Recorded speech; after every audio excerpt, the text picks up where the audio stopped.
Hey guys, tonight we are settling in for a rather long, meandering exploration, a journey into the very heart of medieval feasting, focusing on two particularly intriguing stars of the show, spiced wine and, yes, sugared mutton. Imagine yourself stepping into a great hall, torches casting flickering shadows on stone walls, the air thick with the scent of wood smoke, roasting meats, and a potent, unfamiliar medley of sweet and pungent spices. You can almost hear the murmur of voices, the clatter of pewter on wood, the distant strains of a lute. It's a world so different from our own, yet one that has left its faint, fragrant echoes in the way we eat even today. Now, a little reality check: if you were actually transported back, with your 21st century sensibilities and immune system, you probably wouldn't last a week. The sanitation alone would be a shocker, let's be honest. But here, in our cozy little time bubble, we can explore it all in comfort. So, before you get comfortable, take a moment to like the video and subscribe, but only if you genuinely enjoy what I do here. And while you're at it, perhaps you could let me know where you're listening from tonight and what time it is in your corner of the world.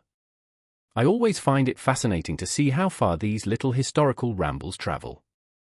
Now, dim the lights, maybe turn on a fan for that soft background hum, and let's ease into tonight's journey together. We find ourselves, you and I, standing at the threshold of this medieval culinary world, and the first thing that strikes you, perhaps overwhelms you, is the sheer intensity of the aromas. It's a powerful perfume, a complex tapestry woven from threads of cinnamon, ginger, cloves, nutmeg, mace, galangal, grains of paradise, the list goes on, a veritable spice merchant's dream. And mingling with this warmth is an undeniable sweetness, not just the subtle sweetness of fruit, but the more assertive presence of honey and, increasingly as the centuries progressed, a precious commodity called sugar. Why this love affair with such potent, almost aggressive, flavors?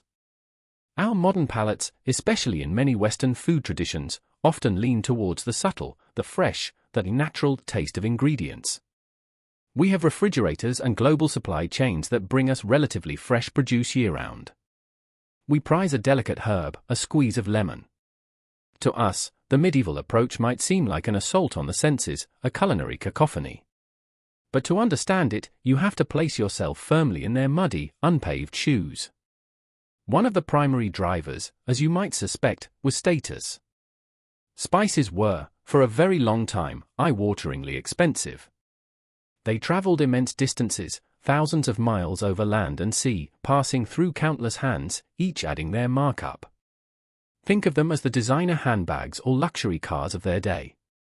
To be able to generously lace your food and wine with these exotic powders and dried berries was a clear and unambiguous statement of wealth and power. When a lord served a dish shimmering with saffron or pungent with cloves, he wasn't just offering his guests a meal, he was displaying his reach, his connections, his ability to command the rarest and most desirable goods from the furthest corners of the known world. You're not just eating a piece of mutton, you're consuming a map of global trade, a testament to daring voyages and complex financial networks. Your host is essentially saying, "Behold my worldly success, made edible." And believe me, guests took note. The subtlety of a perfectly ripe tomato, unadorned, would have been lost on them. They were looking for the culinary equivalent of a trumpet fanfare. Then there's the ever-present issue of food preservation. You can't just pop down to the supermarket for vacuum-sealed chicken breasts in the 14th century. Refrigeration, as we know it, is a dream centuries away. Meats were often salted, smoked, dried, or pickled to make them last, especially through the lean winter months. While these methods are effective, they don't exactly result in the most delicate of flavors. The resulting tang of salt or the assertive smokiness could be quite strong. Here, spices played a dual role. Some, like cloves, do have antimicrobial properties, so they might have genuinely contributed a tiny bit to slowing spoilage, though it's a matter of debate among food historians just how effective this was with the quantities used. More certainly, however, these powerful spices were champions at masking flavors that were, let's say, on the turn. If your joint of venison was a few days past its absolute prime, a generous dusting of pepper, ginger, and cinnamon could make it considerably more palatable. It's not that they were trying to eat spoiled food, but the line between perfectly fine and a bit iffy was a lot blurrier, and when food was scarce or expensive, you didn't waste it lightly. One cheeky little theory even suggests that the more spices a household used, the older their meat stores probably were, a sort of fragrant apology from the kitchen. And this brings us to a fascinating intersection of taste and medicine.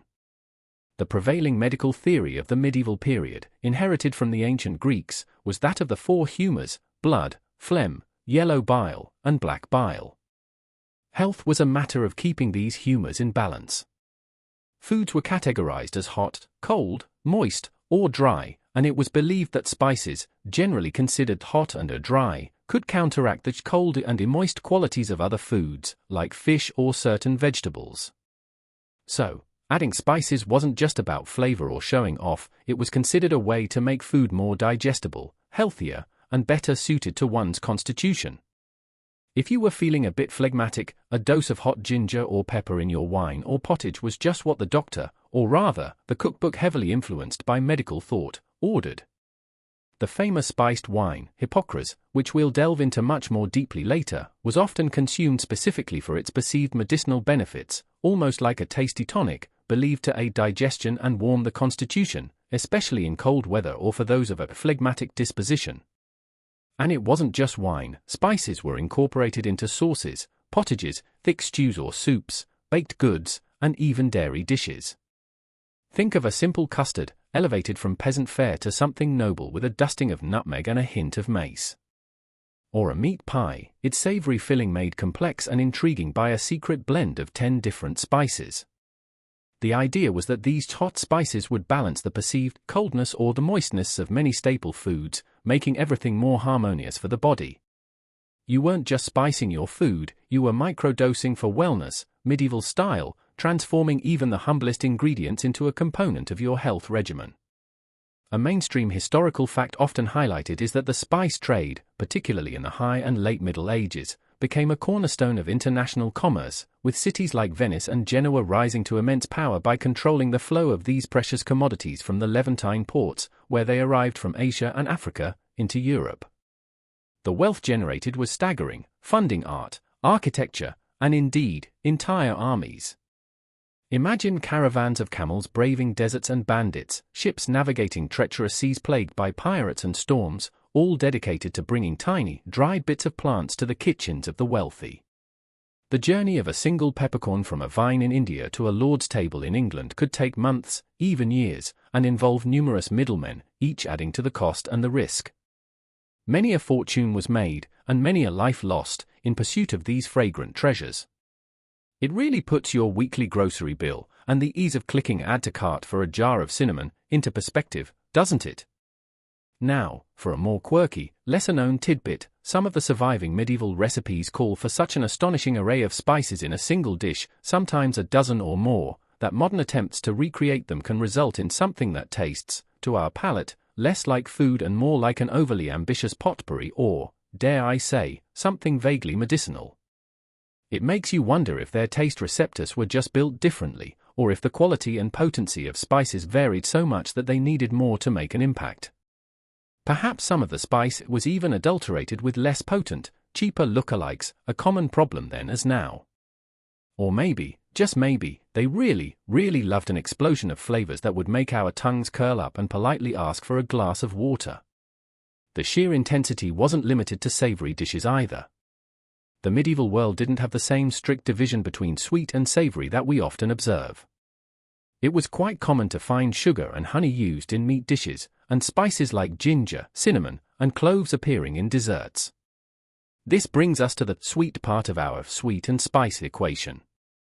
Initially, the primary sweetener across Europe was honey.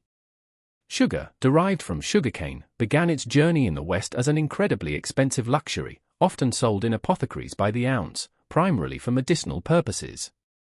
It was considered, much like spices, to have heating and drying properties. But as cultivation spread, particularly in Cyprus and Sicily, and later in the Atlantic islands, and as trade routes became more established, sugar started to become slightly more accessible, though still very much a high-status item for centuries. Its allure was manifold. Firstly, it was novel. Honey had been around forever.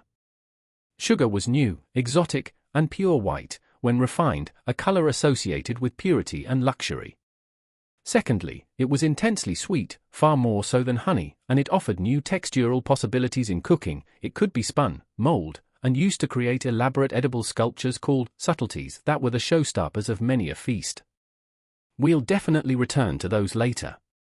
Think of sugar as the hot new tech startup of the medieval pantry. Everyone who was anyone wanted a piece of it. Its presence on the table, like that of spices, spoke volumes about the host's wealth and sophistication. You're not just having dessert, you're partaking in an edible symbol of global exploration and refined taste. So, when you picture these medieval feasters, don't imagine them delicately savoring nuanced flavors. Imagine them reveling in a riot of sensations. Their world was often harsh, life was shorter, more brutal, and comforts were fewer. Food, especially at a feast, was an escape, a celebration, a multisensory experience designed to impress and delight. The strong flavors were part of that spectacle. They were seeking not just sustenance, but a statement. They craved the warmth of ginger, the sweetness of cinnamon, the exotic bite of pepper, the luxurious touch of sugar, because these flavors transported them, however briefly, from the everyday. It was a culinary landscape painted in bold, primary colors, not pastels. Historians still argue whether the predominant reason for this heavy spicing was primarily an ostentatious display of wealth, a practical necessity to mask the taste of food that was, shall we say, less than perfectly preserved, or if they genuinely possessed different sensory perceptions or culinary traditions that simply favored these intense flavor profiles. It's likely a complex interplay of all these factors. The truth, as it often is probably a bit of everything. There was no single why, but rather a tapestry of social, economic, medical, and practical reasons that all converge to create this distinctive palate. Consider also the influence of other cultures. The Crusades, for all their violent conflict, also facilitated a significant cultural exchange. Crusaders returning from the Holy Land brought back with them new tastes and an appreciation for the sophisticated cuisines of the Byzantine and Arab worlds, which had long embraced complex spice blends and the combination of sweet and savory. Trade routes, particularly through Islamic Spain and Sicily, also served as conduits for these culinary ideas. It wasn't just spices that traveled, but also recipes and gastronomic philosophies. This cross-pollination of culinary traditions undoubtedly played a significant role in shaping the European palate, encouraging an adventurousness with flavors that might seem alien to us now. You might be enjoying a dish seasoned with a blend of spices whose journey began in the bustling souks of Damascus or Alexandria, its recipe whispered from one cook to another across continents. And it wasn't just about making things taste better in a generic sense, it was about making them taste richer, more noble. There was a definite hierarchy of ingredients. Common herbs grown in a local garden were one thing, spices that had traveled halfway around the world were quite another. Using the latter elevated a dish, and by extension, the person who served it and those who consumed it. It was a way of participating, even vicariously, in the grand, exciting, and often dangerous enterprise of global trade and exploration. Each pinch of pepper was a pinch of adventure. Think about the sheer sensory deprivation of other aspects of life for many people. The range of colors in everyday clothing was limited by available dyes. The world outside the immediate village or town was often unknown. Music, while present, wasn't available on demand. Feasts, therefore, were an explosion for all the senses. Brightly colored foods, achieved with natural colorants like saffron for yellow, sandalwood for red, or parsley for green, elaborate presentations, the sound of music and entertainment, and of course, the powerful, enveloping aromas and tastes of spices and sugar. It was immersive entertainment, with flavor as a key protagonist. You're not just eating, you're attending a full sensory performance. Take pepper, for instance, often referred to as black gold. For centuries, it was one of the most prized spices, so valuable that it was sometimes used as currency. A man's wealth could literally be counted in peppercorns. Its pungent heat was a coveted sensation, a far cry from the milder seasonings available locally. Then there was cinnamon, with its sweet, woody warmth, evoking images of mythical faraway lands. Cloves, intensely aromatic and almost numbing, were another treasure, their nail-like shape lending them a certain mystique. Ginger, with its zesty fire, was both a culinary and medicinal staple.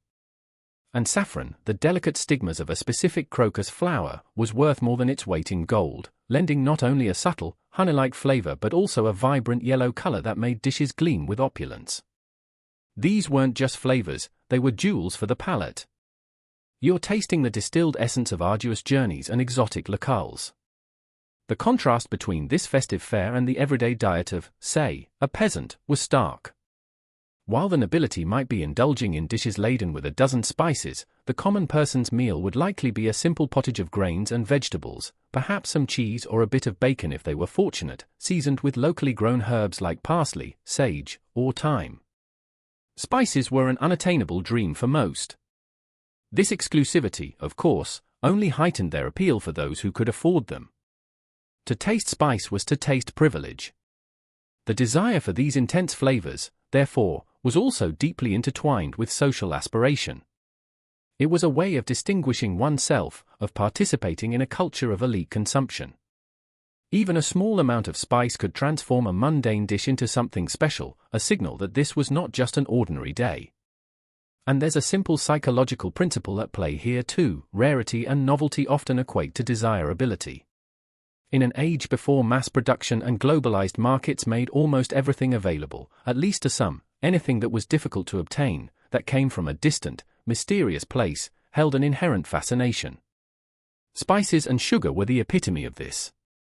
They weren't just ingredients, they were conversation pieces, symbols of a connection to a larger, more exciting world.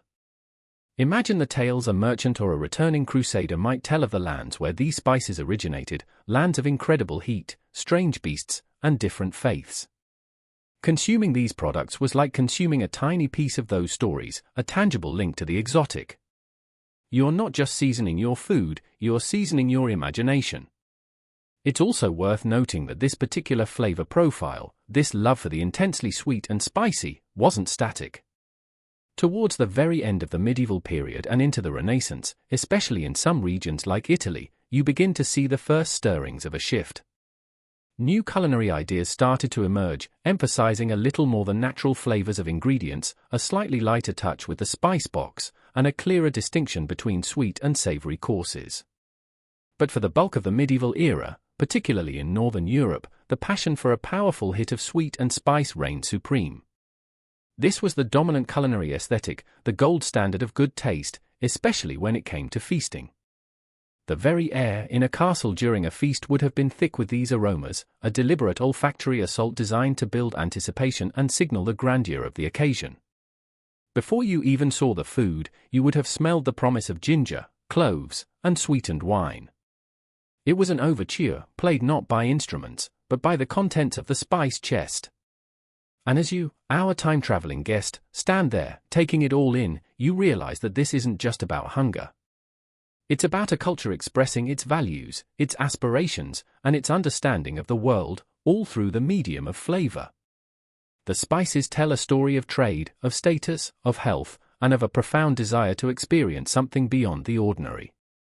This profound appreciation for the potent and the precious is the very foundation upon which the medieval feast was built, and it's what makes the idea of spiced wine and sugared mutton not just curious, but entirely logical within its own time.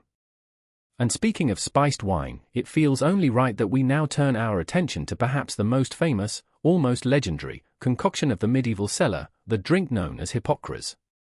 You've heard its name whispered in the background, a fragrant promise, and now it's time to pour ourselves a generous, imaginary goblet. Imagine, as the great feast progresses, or perhaps as a special treat offered to a weary traveler, that you, by the way, in this scenario, enjoy the VIP treatment. A servant approaches bearing a pitcher. The liquid within gleams like a liquid jewel, sometimes a deep ruby red, other times a golden amber, depending on the wine used as its base. And the aroma that precedes it, oh, that's something else entirely. It's a cloud of all those exotic spices we've just been discussing, cinnamon leading the charge, with ginger, cloves, and a whole choir of other fragrant notes singing backup. This isn't just any old wine that's had a cinnamon stick waved vaguely in its direction. No, hypocras, or hypocras as it's sometimes spelled, was a carefully crafted, potent, and highly prized beverage. The name itself is rather intriguing. It's widely believed to be derived from the name of the ancient Greek physician Hippocrates. Now, it's not that Hippocrates himself was whipping up batches of spiced wine between diagnosing ailments, that would be quite the historical plot twist. Rather, the connection comes from the method of straining the wine. A mainstream historical fact you'll often encounter is that hypocras was traditionally filtered through a conical cloth bag, a device known as a manicum hippocraticum, or a Hippocratic sleeve. This slow, careful straining process was thought to not only clarify the wine but also to fully infuse it with the essence of the spices, while removing any sediment or larger pieces of spice. So, you're sipping on a drink named after a legendary doctor via a fancy bit of medieval filtration technology. Makes you feel healthier already, doesn't it? Just by association. So, what exactly went into this elixir that medieval folks were so keen on? Well, the foundation, naturally, was wine. This could be red or white, and the quality would vary enormously depending on the wealth of the household. A king might use the finest vintages from Gascony or Burgundy, while a lesser noble might make do with a more robust, perhaps slightly rougher local wine. The beauty of hypocras, in a way, was its ability to elevate even a mediocre wine into something extraordinary, or at least, extraordinarily flavored. If your wine was a bit thin or acidic, or perhaps had simply traveled badly, a common issue with wine transported in wooden casks over long distances without modern preservatives or temperature control, a good dose of sugar and a symphony of spices could certainly make it more, shall we say, interesting. Wines of the period weren't always the refined, stable products we know today. They could be prone to spoilage, turning vinegary or cloudy. The robust flavors of hypocras could be a very effective way of rescuing a wine that was past its prime, transforming a potential disappointment into a luxurious treat. It's a bit like how a very strong curry can make even questionable ingredients palatable, though hopefully, the base wine for hypocras wasn't too far gone.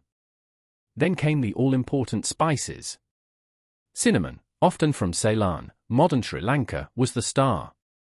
Its sweet, fragrant bark was believed to comfort the stomach and fortify the brain. Ginger, arriving dried from Asia, was praised for its ability to expel wind, a delicate way of referring to its carminative properties, and to sharpen the appetite, ironically, even when served at the end of a meal. Cloves, the dried flower buds of a tree native to the Moluccas, or Spice Islands, were so potent that even a few could dominate a blend. They were considered highly stimulating and good for toothache, which, given medieval dental hygiene, might have been a welcome side effect. Grains of paradise, those little reddish-brown seeds from West Africa, provided a warming, peppery note without the harshness of black pepper and were thought to quicken the spirits. Nutmeg and its lacy covering, mace, two different parts of the fruit of the same tree, also from the Spice Islands, were treasured for their complex, sweet, and slightly bitter notes, and were believed to strengthen the liver and improve eyesight. You might also find galangal, a rhizome similar to ginger but with a more piney, citrusy note, or even long pepper, which has a hotter, more complex flavor than standard black peppercorns. Galangal, with its sharper, almost camphoraceous bite, was considered a powerful hot spice, excellent for warding off chills. And long pepper, from India, with its earthy, complex heat, was often preferred over black pepper in spiced wines for its more aromatic qualities and was thought to aid with coughs and colds. You're not just tasting spices, you're ingesting a whole medieval pharmacopoeia, a carefully selected arsenal of aromatic wellness. Each spice brought its own personality, its own story of distant lands, and its own set of purported health benefits to the blend. The art of the hypocras maker was in balancing these powerful individuals into a harmonious and delicious whole. And, of course, there was the sweetener. While honey could be used, especially in earlier periods or less affluent settings, sugar was the preferred choice for high-status hypocras. As we touched upon, sugar was a luxury, and its presence in hypocras further cemented the drink's elite status. It also provided a cleaner, more intense sweetness that allowed the spice flavors to shine through more clearly than honey, which has its own distinct floral or fruity notes. The amount of sugar could also be quite substantial, making hypocras a very sweet drink by modern standards, almost like a dessert wine or a liqueur. You're looking at a beverage that's not just spiced, but often intensely sweet too. The preparation itself, while not overly complicated, required care. Typically, the spices would be coarsely ground, not too fine, or they would make the wine cloudy and be difficult to strain out. They would then be mixed with the wine and the sugar. There's some debate among culinary historians and reenactors about whether the mixture was always heated. Some period recipes suggest a gentle warming to help infuse the flavors and dissolve the sugar, while others imply a cold infusion, steeping the spices in the wine for a period. Gentle heating would certainly speed up the infusion process, but too much heat could boil off the alcohol or alter the delicate spice aromas. After the infusion, the wine would be left to sit, allowing the flavors to meld, before that all-important straining process through the Hippocratic sleeve, sometimes multiple times, until the hypocras was clear and bright. It wasn't a quick process. This wasn't like dunking a tea bag in a mug, this was an artisanal creation, given time and attention. The straining through the manicum hippocraticum was itself a bit of a performance. Imagine a long, tapering bag made of wool or linen, suspended from a stand. The spiced wine mixture would be poured in at the top, and then it would drip, slowly and patiently, into a waiting vessel below. This might be repeated several times, perhaps with fresh spices added for a second pass, or with the filtering material changed, to achieve the desired clarity and intensity.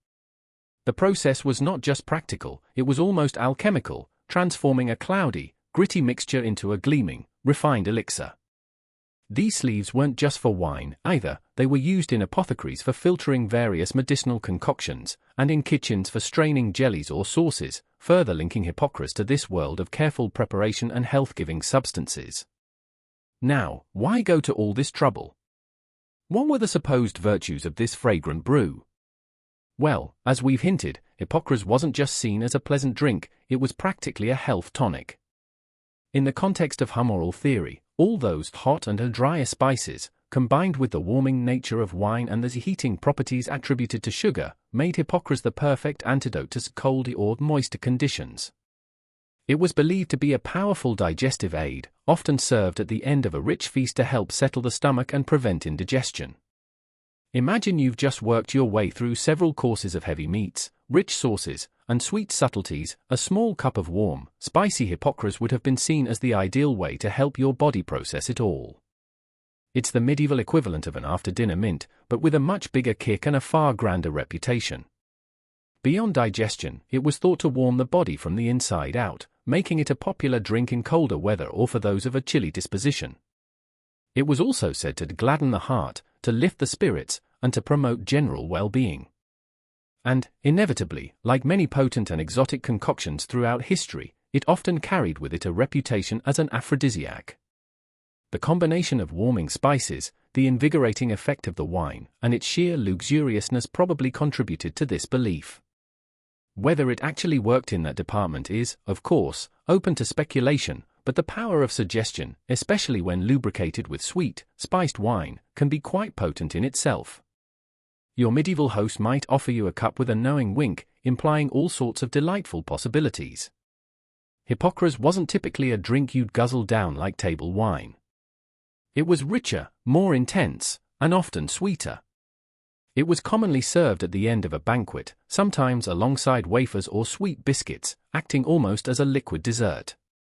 It could also be offered as a special welcome drink to honored guests, or served during ceremonial occasions. Its presence signified luxury, hospitality, and a certain level of medical sophistication, or at least, an adherence to the fashionable medical theories of the day. Think of it as the medieval equivalent of breaking out the really good single malt or a vintage champagne. It was a statement. Naturally, with such a popular drink, there were countless variations. The exact spice blend, the type and quality of wine, and the amount of sweetener would differ from region to region, and even from household to household. Some recipes might emphasize the cinnamon and ginger, others might include more unusual spices like cubeb pepper or cardamom. Some might add a touch of rosewater or orange flower water for an extra layer of perfumed exoticism. This leads us to a rather quirky tidbit: some of the most extravagant hypocras recipes, aiming for ultimate luxury and perhaps even greater perceived potency, included ingredients that we might find rather startling in a beverage today. We're talking about things like ambergris, the waxy substance produced in the digestive system of sperm whales, or musk, a secretion from the musk deer. These substances, phenomenally expensive and highly aromatic, were prized in perfumery and medicine, and adding a tiny amount to hypocras would have elevated it to an almost mythical status, a drink truly fit for a king or an emperor. It pushes the boundaries of what you'd consider a beverage, moving into the realm of an elixir or a potent, perfumed cordial. You're not just drinking wine, you're drinking something that smells like a treasure chest from an Arabian night, with a hint of the deep ocean. While sugar was the high-status sweetener, the choice between sugar and honey could also be a regional or philosophical one. Some texts suggest honey was considered more natural and thus, by some, healthier, though sugar, with its pure whiteness and crystalline structure, had an undeniable allure of modernity and refinement for the medieval consumer. The exact sweetness level is also something modern recreators often grapple with. Surviving recipes sometimes call for what seems like an enormous amount of sugar or honey, leading to a drink that can be almost syrupy. It makes one wonder if this intense sweetness was also part of its appeal as a digestive, a sort of sugary coating for the stomach after a heavy meal, or if it simply catered to a prevailing sweet tooth that was less jaded than ours today, given that intense sweetness was harder to come by.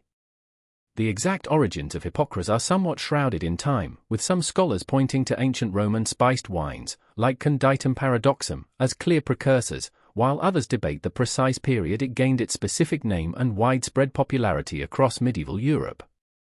Recipes for spiced wines certainly existed long before the term hypocras became common, but it seems to have crystallized as a distinct and highly fashionable drink during the High Middle Ages, its popularity enduring well into the Renaissance and even beyond in some places.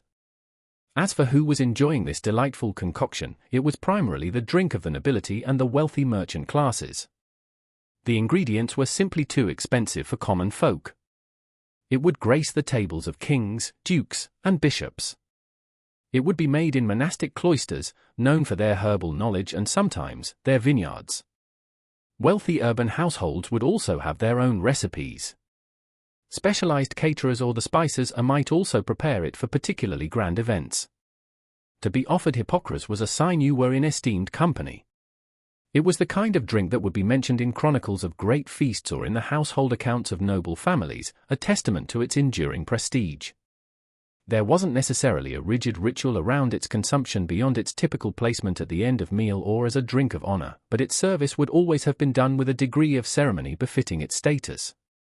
So, let's take a moment and try to imagine what it would be like to actually taste it. You lift your goblet. The color is rich, perhaps a deep garnet if made with red wine, glinting in the candlelight.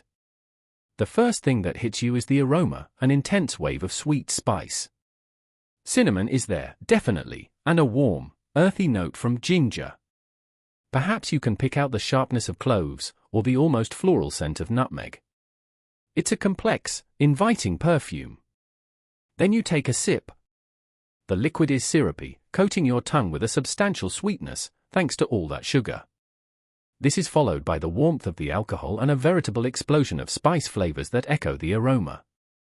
It's fiery from the ginger and pepper, sweet from the cinnamon, perhaps a little bit bitter or astringent from some of the other spices or the wine tannins themselves.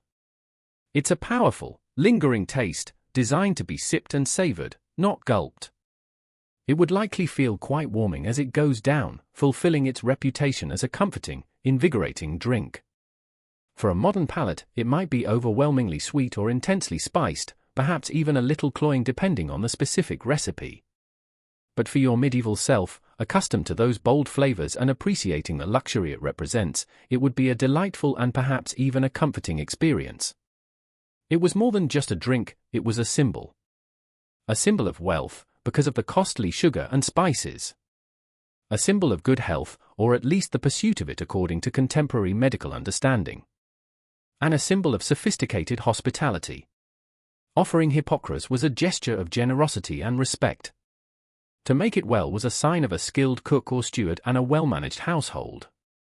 Its presence at a feast elevated the entire occasion, adding another layer of sensory delight and conspicuous consumption to the already elaborate affair. You can almost picture the satisfied smiles of the guests as they sip their hypocras, the warmth spreading through them, the spices dancing on their tongues, feeling thoroughly well cared for and suitably impressed by their host's largesse. The popularity of hypocras did eventually wane. As tastes began to change in the late Renaissance and into the early modern period, the preference for heavily spiced and sweetened wines diminished in some circles. The rise of new distilled spirits, fortified wines like port and sherry, and later, tea and coffee, provided new options for after-dinner libations. However, it never entirely disappeared. Versions of spiced wine continue to exist in many cultures, especially around festive periods. Think of mulled wine at Christmas. These modern descendants, while perhaps not as intensely complex or as laden with the same medicinal mystique, carry a faint echo of their grand medieval ancestor. It's a testament to the enduring appeal of warm spices and sweet wine, a combination that clearly struck a chord deep within the medieval soul, and perhaps, even within ours. So, as you imagine finishing your cup of this medieval marvel, take a moment to appreciate its journey, from far-flung spice roots and sugarcane fields, through the careful hands of the preparer and the slow drip of the Hippocratic sleeve, all the way to your lips, a liquid embodiment of an entire era's tastes, beliefs, and aspirations. Those far-flung spice roots we just mentioned, the ones that delivered the precious components of your imaginary cup of hypocras, were not casual Sunday drives. They were vast, sprawling networks of human endeavor, stretching across continents and oceans, fraught with peril and punctuated by immense profits for those who dared to navigate them. So, as you savor that last lingering taste of cinnamon and ginger on your palate, let your mind wander eastward, back along the path those spices traveled. It's a journey that transforms a simple condiment into a testament to human resilience, greed, and an unshakable desire for flavor. Imagine the origins. Cloves and nutmeg, those quintessential Christmassy spices, hailed from a tiny cluster of islands in what is now Indonesia, the Moluccas, or the Spice Islands. For centuries, these were the only places on Earth where these trees grew. Think about that, a global craving, satisfied by a botanical monopoly held by a few remote volcanic islands. Pepper, the king of spices, grew on vines in the Malabar coast of India. Cinnamon, true cinnamon, came from the bark of trees in Sri Lanka. Ginger and galangal had roots in China and Southeast Asia. Grains of paradise, that peppery delight, made a long journey from West Africa. These weren't items you could just cultivate in your European herb garden. Their very exoticism was a huge part of their appeal, but it also meant they had to undertake an epic voyage to reach your medieval feasting table. This journey often began in the hands of local growers and traders, who would sell their precious harvests to merchants at bustling port cities in Asia and Africa, places like Calicut in India, Malacca in modern-day Malaysia, or Hormuz in the Persian Gulf. From these initial collection points, the spices would embark on the next leg of their relay race. Two main types of route snaked their way towards Europe, the overland routes, often collectively, if somewhat romantically, known as the Silk Road, and the maritime routes across the Indian Ocean. Let's picture the overland journey first. You're with a caravan, perhaps. Hundreds of camels, maybe thousands, laden with sacks of pepper, bales of cinnamon, and chests of cloves. You trudge through vast, arid deserts, the sun beating down mercilessly. You navigate treacherous mountain passes, where a single misstep could send precious cargo and lives tumbling into ravines. Bandits are a constant threat, attracted by the incredible value of your goods. For protection, caravans often had to be large and well-armed, or pay for escorts. And at every oasis, every town, every border crossing, there were tolls, taxes, and duties to be paid. Imagine the dust of the desert clinging to you, the taste of it in your mouth, the endless creak of leather and the soft padding of camels' feet, a monotonous rhythm for weeks on end. At night, the campfires would flicker, a small haven of light and warmth in a vast, indifferent landscape, the air filled with the smell of roasting meat, if you were lucky, a babble of different languages, and the constant awareness of the precious cargo you were guarding. The stars overhead, unobscured by city lights, would be a breathtaking, silent witness to your slow progress. It's like driving through a country with a toll booth every 5 miles, each one demanding a hefty sum. This, of course, added significantly to the final cost. The journey was slow, grueling, and uncertain.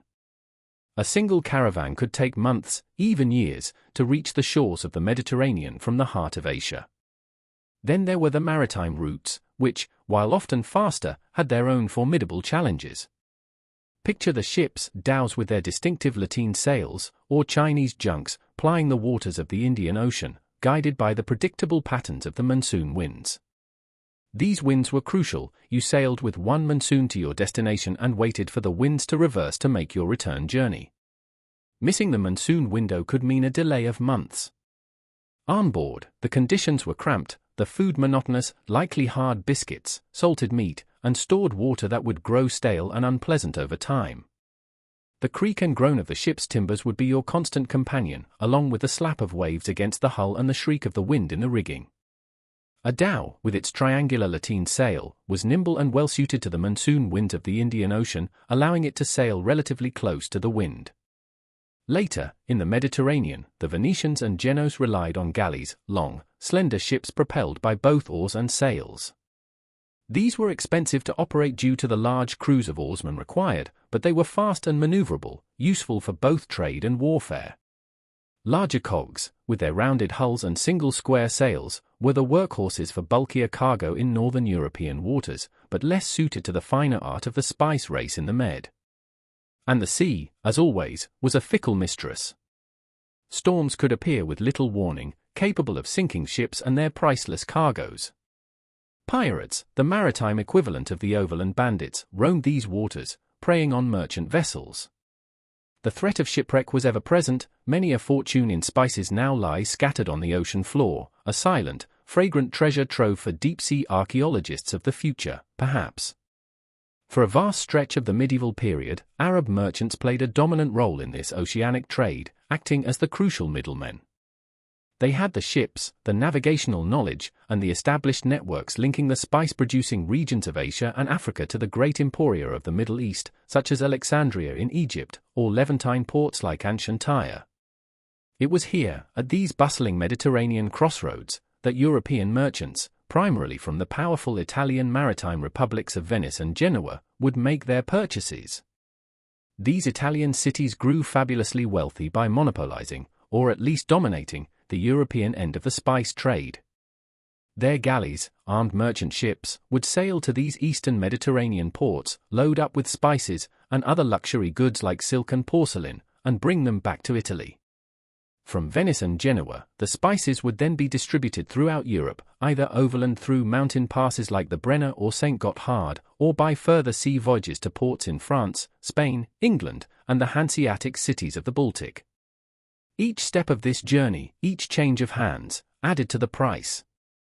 You're not just paying for the spice itself, you're paying for the salaries of countless sailors, guards, and merchants, the upkeep of camels and ships, the bribes, the tolls, the risk, and, of course, a healthy profit margin for everyone involved. It's no wonder, then, that spices were so incredibly expensive. By the time a peppercorn reached a kitchen in, say, London or Paris, its price could be inflated hundreds, even thousands, of times from its original cost in India. Spices were literally worth their weight in gold, or sometimes even more. A sack of pepper could buy a plot of land. A pound of ginger might be equivalent to the price of a sheep.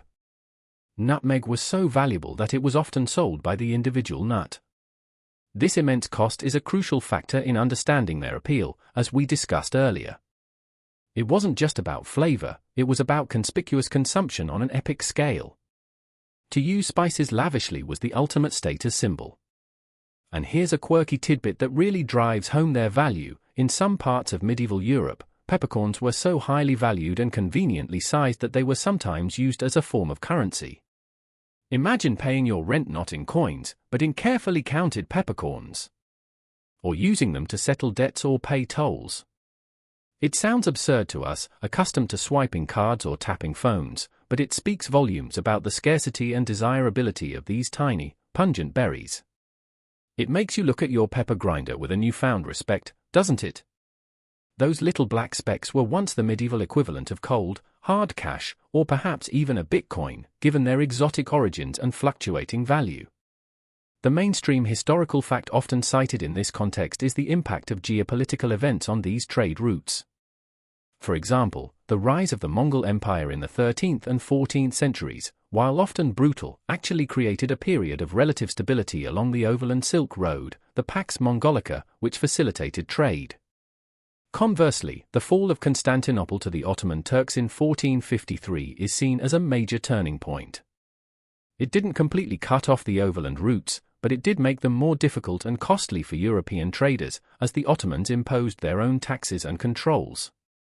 This event significantly increased the motivation for Western European powers, particularly Portugal and Spain, to find alternative maritime routes to the east, bypassing the traditional Mediterranean middlemen and Ottoman control.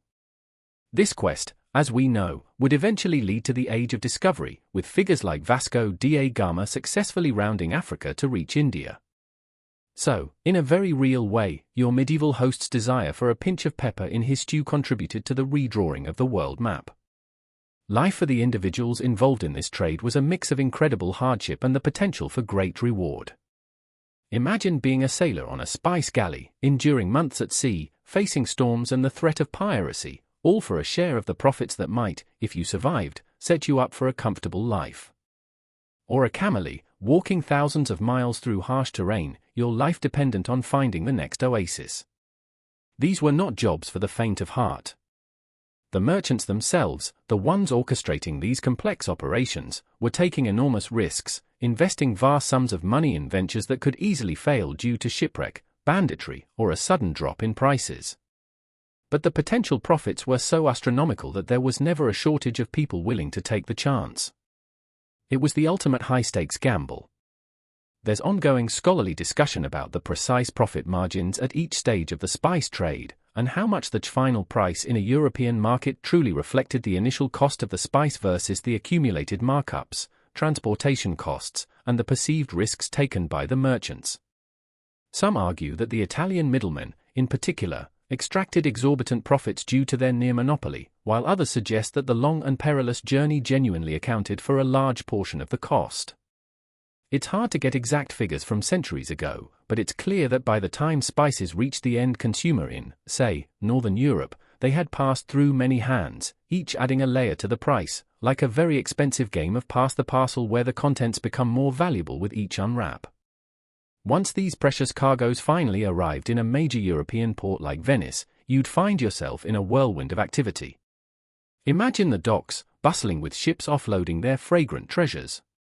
Sacks of spices being carried into vast warehouses, the air thick with their exotic scents. Here, merchants would inspect the goods, haggle over prices, and arrange for their onward journey. The spices might be sold to other Italian merchants, or to traders from Germany, France, or England, who would then transport them further inland or along coastal routes. Imagine the scene at the Rialto in Venice, which was already a bustling commercial heart. Sacks of pungent peppercorns, fragrant cinnamon sticks, and jewel-like cloves would be unloaded from the ships, their exotic aromas mingling with the salty tang of the lagoon and the less pleasant smells of a medieval city. Merchants in their fine robes would be inspecting samples, rubbing spices between their fingers to assess quality, their voices sharp with negotiation. Clerks would be furiously scribbling in ledgers, recording transactions that could make or break fortunes. It was a high-energy, high-stakes environment, a true crossroads of cultures and commerce, where the East literally met the West in a fragrant, chaotic embrace. You wouldn't just see Italians, you'd see Germans, Flemish, French, even English merchants, all eager to secure their share of these desirable goods to take back to their own lands, where they would, of course, sell them on for another handsome profit. You might see spices being repacked, perhaps even adulterated. A less scrupulous trader might mix in cheaper local herbs or even dust to bulk out their valuable pepper or ginger. Quality control was a constant concern. The financial side of this trade also grew increasingly sophisticated. Given the long time frames and high risks involved, early forms of credit and partnership agreements were essential.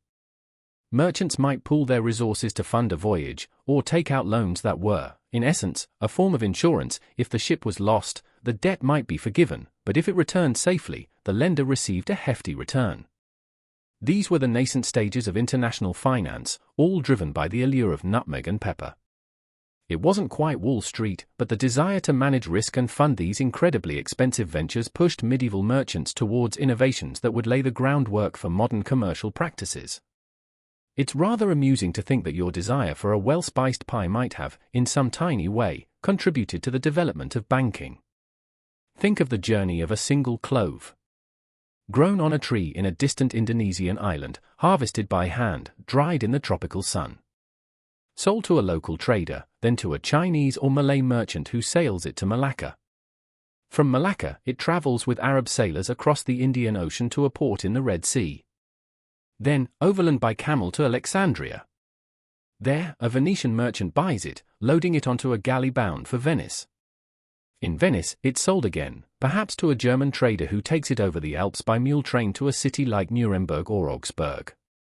From there, a local merchant might buy it and sell it, finally, to the steward of a wealthy household, who grinds it to flavor your host's wine.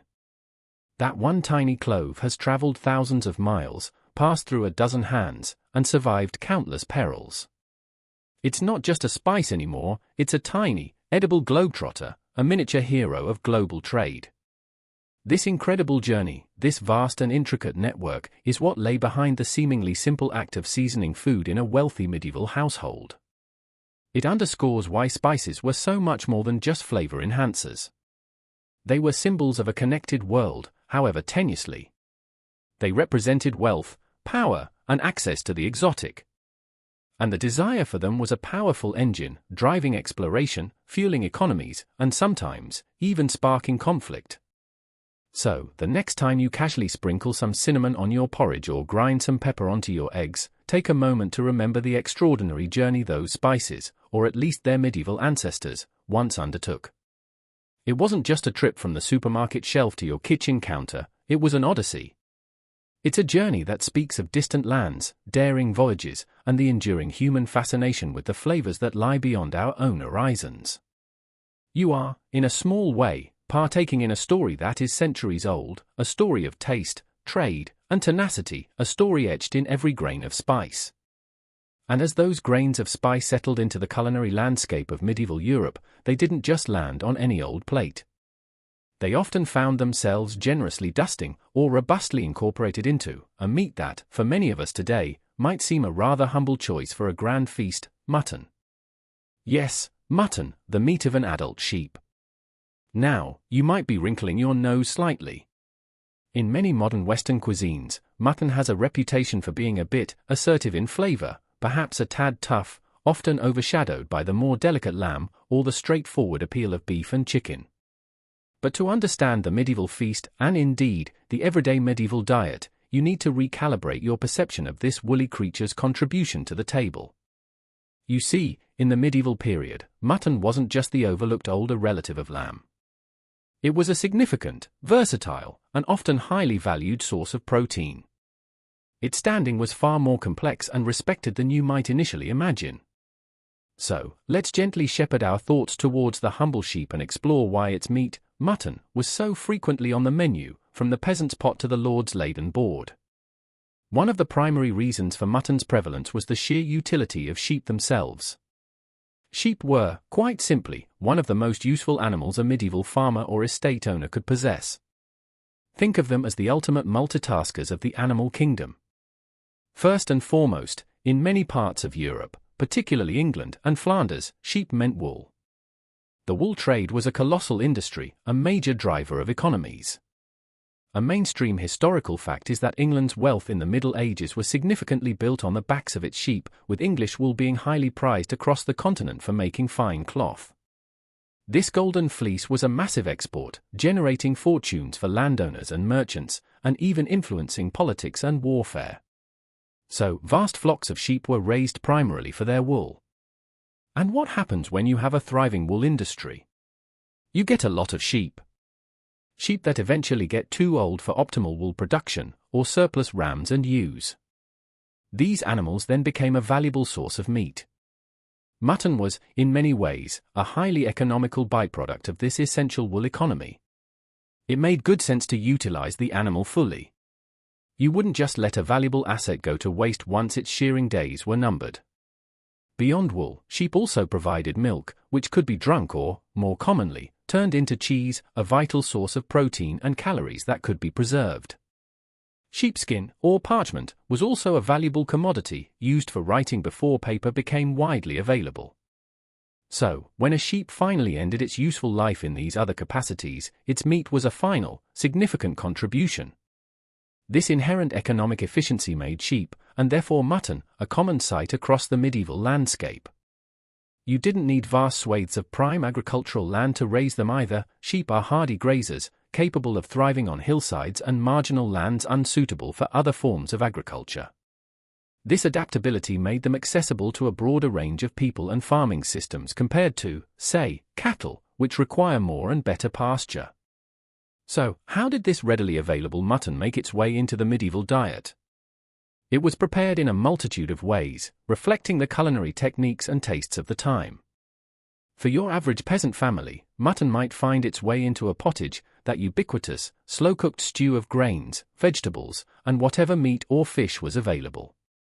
A tough old joint of mutton, simmered for hours with barley, onions, and perhaps some garden herbs, would eventually become tender and its flavor would meld with the other ingredients, creating a nourishing, if not particularly glamorous, meal. It was sustenance, hearty and warming. At the tables of the more affluent, however, mutton received a more elaborate treatment. Roasting was a popular method for finer cuts, especially for younger, more tender animals, though still technically mutton, not spring lamb as we often think of it. The saddle, the back of the animal, including the loins, was a prized roasting joint, as was the leg. Shoulders, being a bit tougher, might be better suited for slow cooking in stews or pies, or for being minced and heavily spiced. Ribs could be roasted or stewed. Even the head and offal weren't wasted. Sheep's head broth was a common dish, and items like heart and liver would be incorporated into pottages or made into simpler meat preparations.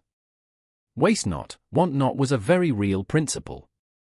Imagine a leg or shoulder of mutton turning slowly on a spit before a large open fire in a castle kitchen, basted with its own fat, perhaps with some herbs pushed under the skin. The aroma, mingling with wood smoke, would have been incredibly enticing. Mutton was also frequently used in pies. Medieval cuisine had a real love affair with pies, both sweet and savory. A mutton pie could be a substantial affair, its pastry casing, often thicker and tougher than modern pie crust, sometimes serving more as a cooking vessel than something to be eaten itself, filled with chunks of mutton, perhaps some dried fruit like raisins or prunes to add sweetness, and, of course, a generous helping of those expensive spices we've been talking about, ginger, pepper, cloves, cinnamon, to enhance the flavor and demonstrate the host's wealth. It's important to remember that medieval tastes, as we've established, lean towards the strong and the piquant. The robust flavor of mutton, which some modern palates find too intense, was not necessarily seen as a negative. In fact, it could stand up well to the equally robust spices and sauces that were so popular. A delicate meat might be overwhelmed, but mutton had the character to hold its own in these flavor-packed dishes. This is likely one reason why it paired so well with the sweet and spicy flavor profiles that dominated elite cuisine. That sugared mutton of our video title might sound odd to us, but with a meat that already had a pronounced flavor, the addition of sugar and spice created a complex sweet-savory interplay that was highly prized. While true spring lamb, the very young, milk-fed animal, was a delicacy, it was more of a seasonal and less common treat than the robust mutton. Mutton came from sheep that were typically between 1 and 3 years old, sometimes older if they had served a long life for wool. This older meat naturally had a stronger flavor and a firmer texture, which, as we've noted, wasn't necessarily a drawback in an era that favored bold tastes and had cooking methods, long simmering, or accompanying with potent sauces, to deal with tougher cuts.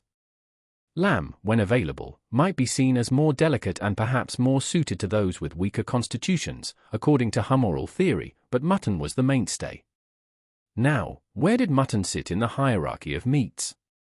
This is where the precise social standing of mutton compared to other meats like beef or pork is a subject of some discussion among historians. It wasn't usually considered the absolute pinnacle of feasting meats. That honor often went to more exotic or visually spectacular choices like peacock or swan, more for show than for taste, often redressed in their feathers after cooking, or prized game meats like venison or wild boar, which were associated with the aristocratic pursuit of hunting. However, mutton was a consistent and respected presence. While beef was certainly eaten, cattle were also valuable as draft animals for plowing, so slaughtering a cow was a more significant decision. Pork was very common, as pigs were easy to raise and could forage for themselves, but mutton often seems to have held a slightly more refined status than everyday pork, especially when well prepared with expensive spices.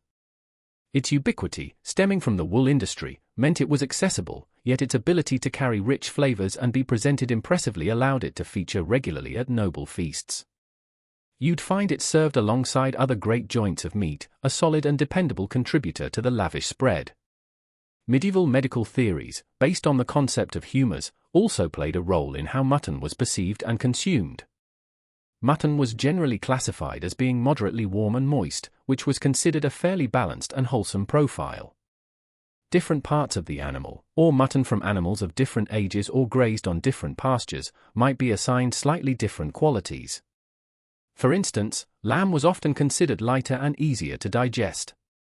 There was a clear understanding that the age of the animal significantly affected the meat.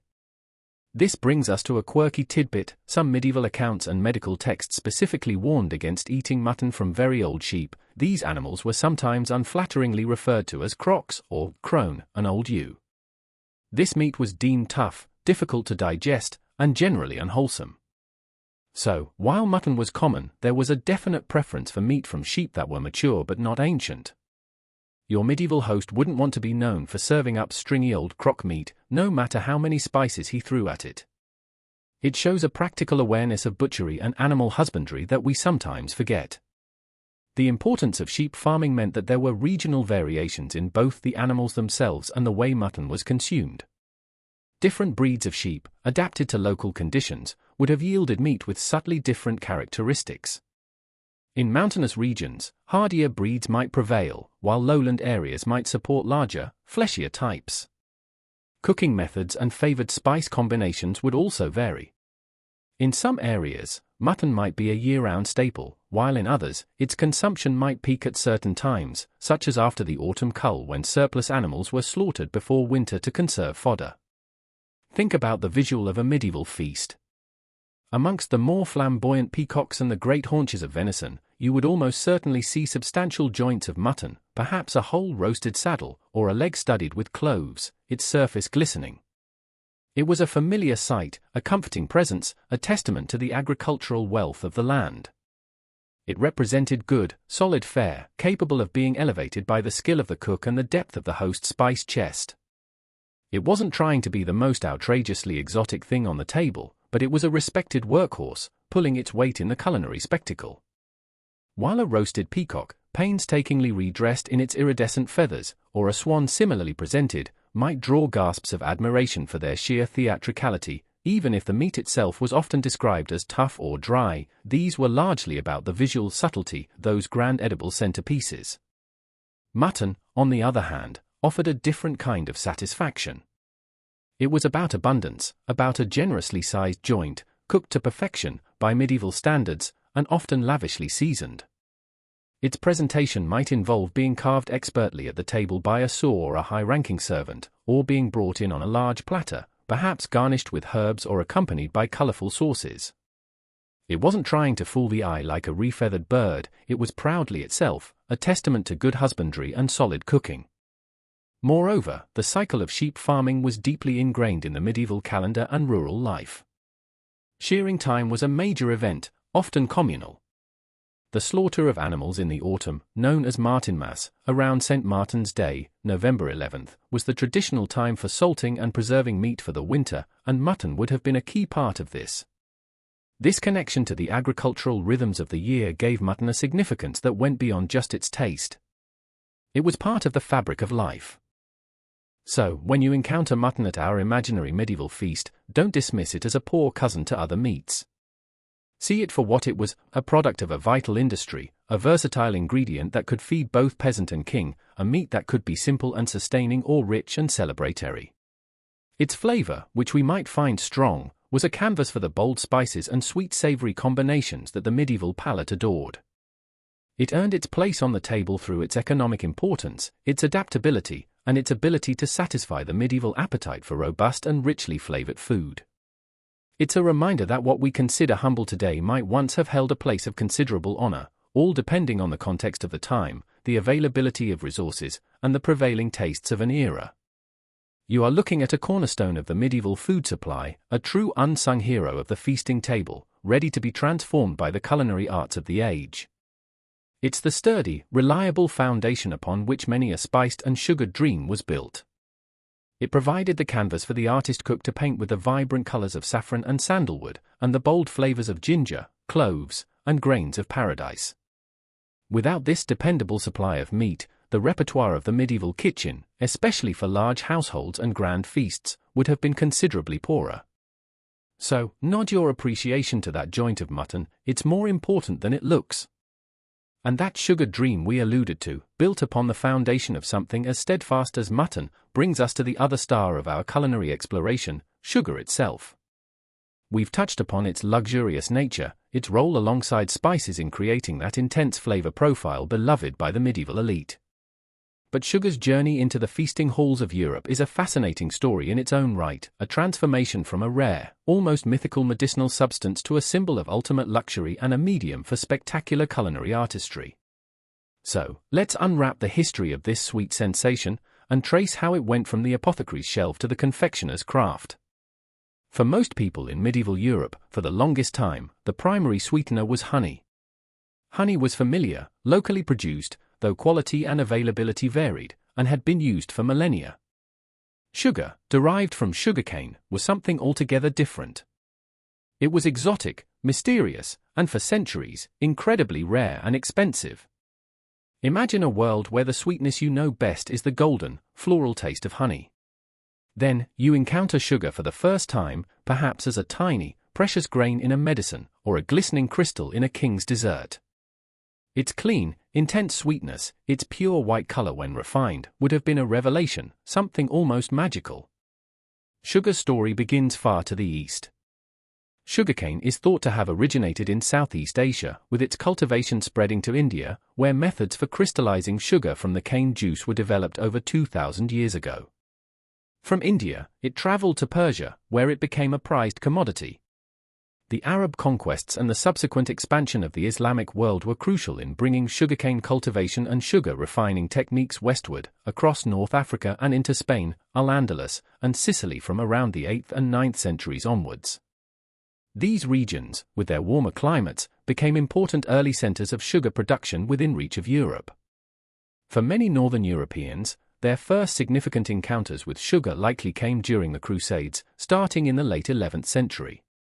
Crusaders in the Holy Land encountered sugarcane plantations and tasted refined sugar, bringing back tales, and perhaps small quantities, of this wondrous sweet salt, as it was sometimes called. However, it remained an exotic import, trickling into Europe primarily through trade routes controlled by merchants from Venice and Genoa, much like the spices we've already discussed. And for a long time, if you wanted to buy sugar in Europe, you wouldn't necessarily go to a grocer or a market stall specializing in foodstuffs. A mainstream historical fact is that sugar was initially sold primarily by apothecaries, by the ounce or even smaller amounts, and it was listed in pharmacopoeias alongside medicinal herbs, spices, and other potent remedies. It was considered a drug first, a foodstuff second. Why a medicine? Again, we turn to the ever-influential humoral theory. Sugar was generally classified by medieval physicians, though there was some variation and scholarly debate then as now on its precise qualities. Some considered it hot and moist in the first degree, others hot and dry, particularly when refined. These properties meant it was believed to be good for the chest and lungs, to cleanse the kidneys, and to be generally restorative. It was used to make bitter medicines more palatable, incorporated into electuaries, medicinal pastes, lozenges, and syrups. If you were wealthy and ailing, your physician might prescribe a concoction sweetened with sugar to help you recover. It was seen as a pure, easily digestible source of nourishment, particularly good for those with weak stomachs or recovering from illness. So, for a significant part of its early history in Europe, sugar was associated with health and healing, albeit a very expensive form of it. The transition from a medicinal ingredient to a culinary luxury was gradual and, for a long time, the lines remained wonderfully blurred. Historians debate the exact point at which sugar tipped the scales from being primarily a medicinal substance to a widespread culinary ingredient in elite circles, as its health-giving properties were often still invoked even as it was used increasingly for pleasure and display. It never entirely lost its medicinal halo, which only added to its prestige. After all, if something tasted this good and was supposedly good for you, what wasn't to love, provided you could afford it? As trade increased and European-controlled production began, very slowly, in Mediterranean islands like Cyprus, Sicily, and Crete during the later Middle Ages, sugar became slightly more available, though it remained firmly in the realm of luxury goods. Its price, comparable to that of the most expensive spices, ensured that only the wealthiest households, royalty, high nobility, and rich merchants could afford to use it with any regularity in their kitchens. And when they did use it, it wasn't just for a subtle hint of sweetness. Much like with spices, the use of sugar was often conspicuous. To serve dishes laden with sugar was a clear demonstration of wealth and status. You weren't just sweetening your food, you were flaunting your purchasing power. Sugar came in various forms. The most common and recognizable form was loaf sugar, or sugar cones. Raw sugar would be refined and poured into conical molds to crystallize. The resulting cone, which could weigh several pounds, would then be dried. The tip of the cone, being the purest and whitest, was the most prized and expensive part. The base of the cone would be darker and less refined, containing more molasses. These darker sugars were cheaper and might be used in less critical applications, or by those with slightly less deep pockets. Achieving that prized whiteness was a laborious process. Raw sugar, brown and full of impurities, would be dissolved, clarified, perhaps with egg whites or milk, and then recrystallized, often multiple times. Each crystallization and draining would remove more of the molasses and color, resulting in a whiter, purer product. The effort and waste involved in this refining process further contributed to the high cost of the finest white sugar. You were paying for purity and the labor that achieved it. These sugar loaves would then be broken up or scraped with special tools called sugar nips to produce granulated or powdered sugar for use in the kitchen. Sugar candy, or crystallized sugar, was another form, often enjoyed as a sweetmeat or used for decoration. The whiter and more refined the sugar, the higher its status and price. That pure, dazzling whiteness was highly symbolic, associated with purity, light, and luxury, a stark contrast to the often darker, earthier tones of honey. In its medicinal role, beyond just a general restorative, sugar was specifically recommended for a range of ailments. It was thought to soothe coughs and chest complaints, to be beneficial for the stomach, liver, and kidneys. Mixed with other ingredients, it formed the basis of many remedies. For example, a rose sugar, sugar cooked with rose petals, was considered good for fainting fits and heart palpitations. Sugar mixed with almonds, the basis of marzipan, was seen as nourishing and good for the brain. It was often given to children and the elderly as an easily assimilated source of energy. Of course, the irony from our modern perspective is that this healthy ingredient likely contributed to significant dental problems, though the direct link between sugar and tooth decay wasn't understood in the same way it is today. Medieval dental hygiene was, shall we say, rudimentary at best, and while they certainly suffered from toothache and loss, sugar was more likely to be blamed for an imbalance of humors if overconsumed, rather than for cavities. A toothache might be attributed to a worm in the tooth or a colder humor, rather than the king's new sugar-laden dessert. But perhaps the most spectacular use of sugar at medieval feasts was in the creation of subtleties, also known as subtleties or entremets. This is where sugar truly transcended its role as a mere sweetener and became an artistic medium. This quirky tidbit highlights the playful and performative nature of medieval feasting. These subtleties were intricate, often astonishingly detailed sculptures made primarily of sugar paste, similar to marzipan, but often just sugar and gum tragacanth, or cooked sugar. They would be presented between courses or at the end of a meal, and they were designed to amaze and delight the guests. Imagine a miniature castle, complete with knights and banners, all crafted from glistening sugar. Or perhaps a scene from a popular romance, a mythological creature, or even a political allegory subtly commenting on current events. Saints, kings, animals, coats of arms, almost anything could be depicted. These weren't necessarily intended to be eaten in their entirety, though parts might be nibbled. Their primary purpose was visual spectacle, a demonstration of the host's wealth and the incredible skill of his cooks and confectioners.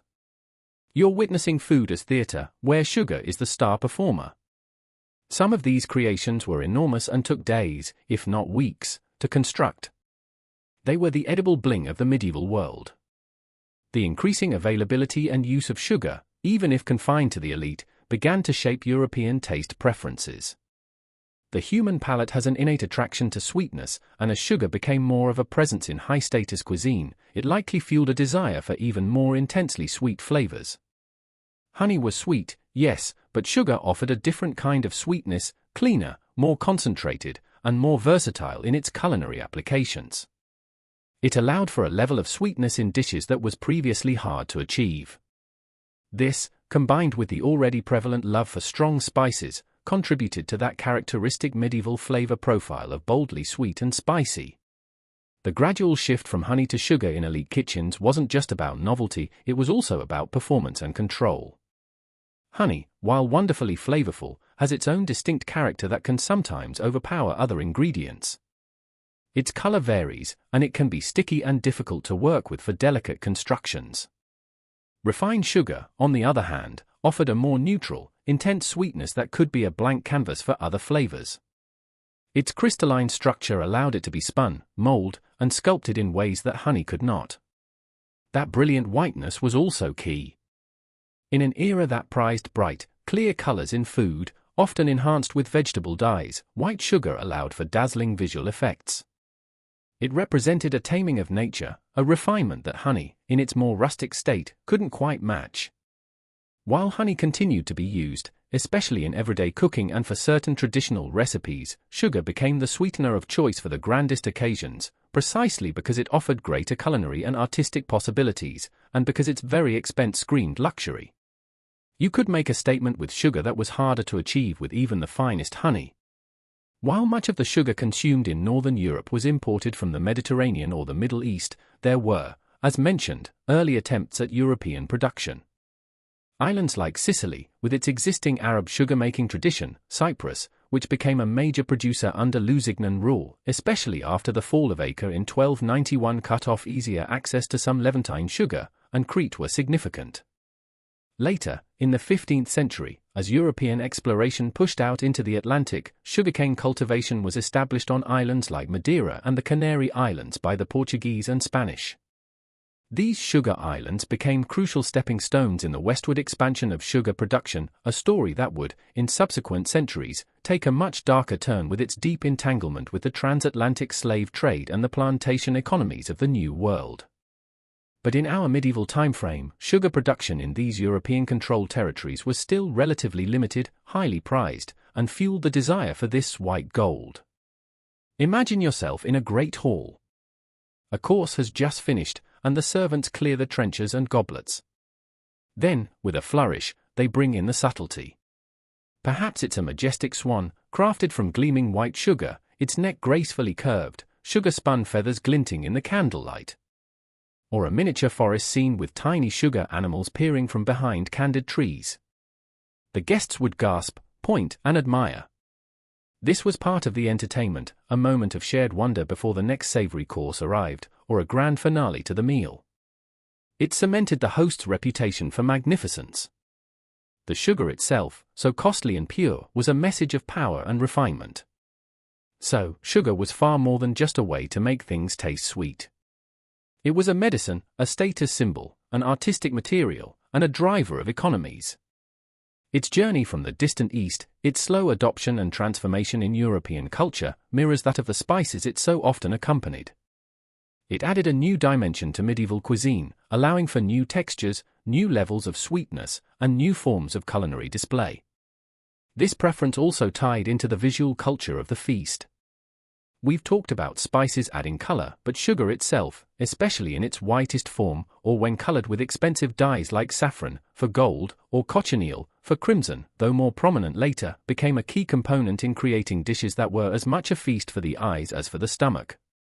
The subtleties were the ultimate expression of this, but even a simple dusting of white sugar on a dark fruit tart, or a glistening sugar glaze on a piece of candied fruit, would have had a visual impact that signaled expense and refinement.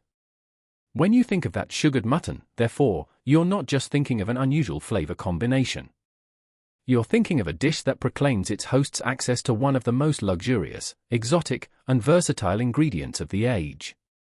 It's a testament to a changing palate, a world opening up through trade, and the enduring human desire for things that are rare, beautiful, and, of course, deliciously sweet. It's this multi-sensory appeal, taste, sight, and even the status it conferred, that cemented sugar's place at the top of the medieval sweetener hierarchy, a position it would hold for centuries to come, long after its medicinal virtues became a secondary consideration to its sheer, delightful sweetness. The story of sugar is a thread that runs right through the heart of the medieval feast, sparkling with an allure that was, at the time, utterly irresistible. And it's precisely this irresistible allure of sugar, combined with the equally prized exoticism of spices and the solid presence of meats like mutton, that brings us to the heart of our titular curious case, the sugared mutton. Now, for many of you listening, especially if your culinary background is rooted in modern Western traditions where sweet and savory are often kept in fairly distinct lanes, the idea of deliberately sugaring your roast mutton might sound, well, a bit odd. Perhaps even unappetizing.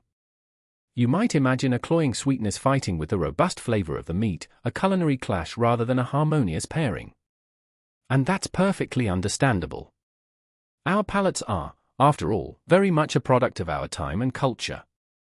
But to the medieval diner, particularly one seated at a wealthy feasting table, the combination of sweet with savory, especially in meat dishes, wasn't just acceptable, it was often the height of sophistication and good taste. So, let's delve into this sugared mutton puzzle, and try to understand why a dish that might make us pause was a cause for celebration in the candlelit halls of yore. You're about to discover that this wasn't some bizarre culinary accident, but a deliberate and appreciated feature of a very different gastronomic world. First, it's important to realize that the medieval world, particularly in its approach to cuisine, didn't draw the same hard lines between sweet and savory courses or flavor profiles that we often do today. We tend to think of meals progressing from savory to sweet, with dessert as a distinct, sugary finale. In many medieval feasts, however, sweet and savory elements could appear together in the same dish, or sweet dishes might be interspersed with savory ones throughout the multiple courses of a grand meal. There wasn't a strict rule that said sugar belongs only at the end. It was a more fluid, perhaps more adventurous, approach to flavor combinations. You might have a sweet fruit tart served alongside a spiced meat pie, or, indeed, a joint of mutton glistening with a sugary, spiced coating. This wasn't even a uniquely European phenomenon. If you look at other historical cuisines, such as ancient Roman cooking, which had a strong influence on medieval European food, albeit indirectly at times, or the rich culinary traditions of Persia and the Arab world, which, as we've seen, were major conduits for spices and sugar, the combination of fruits, honey, and sugar with meats was, and in many cases still is, quite common. Think of Moroccan tagines with apricots and honey, or Persian stews with pomegranates and sweet spices. So, the medieval European fondness for sweet-savory meat dishes like sugared mutton was part of a much broader, older culinary tradition that saw sweetness as a perfectly valid partner for the saltiness and umami of meat. So, why did they like it? Several factors likely contributed to the appeal of sugared mutton and similar dishes. One of the most straightforward, as we've touched upon, is status. Sugar was expensive. Spices were expensive. Good quality meat, while perhaps more accessible than sugar or cloves, still represented significant value. To combine all of these in a single dish was a powerful statement of wealth and largesse. Your host wasn't just feeding you, they were showcasing their ability to procure and expend the rarest and most desirable ingredients. Each bite of sugared, spiced mutton was a taste of luxury, a reminder of the host's elevated social standing. It's the medieval equivalent of serving a dish with both truffle oil and gold leaf, a bit over the top, perhaps, but it certainly gets the message across. Then there's the medieval understanding of flavor balance, often guided by those pervasive humoral theories. Mutton, as we discussed, was generally considered moderately warm and moist. Sugar, often seen as heating, and spices, also typically categorized as hot and dry, could be perceived as creating a more harmonious humoral balance in the finished dish. While we might not subscribe to these theories today, they were a genuine part of the intellectual framework that shaped medieval cooking. Adding sugar and spice wasn't just about taste, it was also about making the food theoretically healthier and more digestible according to their science. It was a way of correcting or enhancing the inherent nature of the primary ingredient. And while sugar's role as a primary preservative in a freshly cooked dish like roasted mutton is debatable, salt was far more crucial for long-term preservation. It's true that both sugar and many spices do possess some antimicrobial properties. Perhaps more importantly, in an age before reliable refrigeration, these strong flavors could certainly help to make meat that was, approaching the end of its ideal freshness, a lot more palatable. This isn't to say they were intentionally eating spoiled food, but the window of perfectly fresh was much smaller, and powerful flavorings could provide a delicious distraction, ensuring that valuable food wasn't wasted. The sugar and spices could provide a delicious distraction. More positively, though, the combination was likely genuinely appealing to the medieval palate. Mutton has a distinctive, somewhat gamey flavor. This robust character can actually stand up very well to sweetness and strong spicing. Think of how well strong cheeses pair with sweet chutneys or fruit, or how a sweet barbecue sauce complements smoky ribs. The sweetness of the sugar, combined with the aromatic punch of spices like cinnamon, ginger, cloves, and perhaps pepper, could create a complex and exciting counterpoint to the savory depth of the mutton. It wouldn't just be a mutton with sugar on it. The sugar might caramelize during roasting, creating a slightly crisp, sweet crust. The spices would infuse the meat, adding layers of warmth and fragrance. It could transform the mutton from something potentially plain into a vibrant, multifaceted taste experience. A very significant influence, as we've noted for spices and sugar generally, was the sophisticated cuisine of the Arab world, which reached Europe through various channels, including Islamic Spain and Sicily, and through returning crusaders. Arab culinary traditions had long embraced the combination of sweet and savory, using ingredients like honey, dates, apricots, almonds, and sugar in their meat and poultry dishes, often alongside fragrant spices. Many classic medieval European dishes show clear signs of this influence. This makes sugared mutton less of a strange anomaly and more a part of a broader culinary trend adopted and adapted by European cooks. Indeed, sugared mutton wasn't an isolated oddity. A quick glance at surviving medieval recipe collections reveals that it was in good company. A mainstream historical fact is that many recipes from the period, for instance in famous English manuscripts like the Famille of Curie, compiled by the master cooks of King Richard II in the late 14th century, or the French La Viandière of Taillevent, feature meat and poultry cooked with sugar, honey, fruit, and spices. You find recipes for capons, castrated roosters, cooked with dates and sugar, pork dishes with figs and sweet wine, and various meat pies that included a significant sweet element. This wasn't just a random quirk, it was a well-established feature of aristocratic cuisine. For a quirky, and rather mouth-watering, tidbit, some of these dishes went beyond a mere sprinkling of sugar. Meat might be stewed in a rich, heavily sweetened and spiced broth, often thickened with ground almonds, which also added their own subtle sweetness and creamy texture, or breadcrumbs. The resulting sauce would be almost like a savory sweet gravy or glaze, clinging to the meat. Imagine a slow-cooked piece of mutton, fall-apart tender, enveloped in a fragrant, glossy sauce that's simultaneously spicy, sweet, and deeply savory. It's a far cry from a simple roast, and it gives you a sense of the rich, complex textures and flavors they were aiming for. These weren't shy dishes. The spices themselves often acted as a natural bridge between the sweet and savory elements. Think about cinnamon, nutmeg, cloves, or ginger. We use them in sweet-baked goods like apple pies and gingerbread, but they also feature prominently in savory dishes like curries, tagines, and spiced meat rubs. Their aromatic compounds are versatile enough to complement both sugar and the umami flavors of meat. So, in a dish like sugared and spiced mutton, these spices would have helped to marry the different taste sensations, creating a more cohesive and complex whole, rather than a jarring contrast. So, what might it have actually tasted like, this sugared mutton?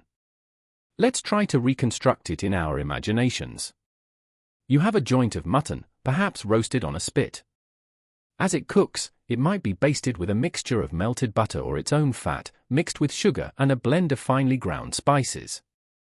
The sugar, as it heats, would begin to caramelize, forming a slightly sticky, golden brown to dark brown crust on the surface of the meat, depending on how much was used and how it was cooked. This crust would offer a delightful textural contrast to the tender meat beneath.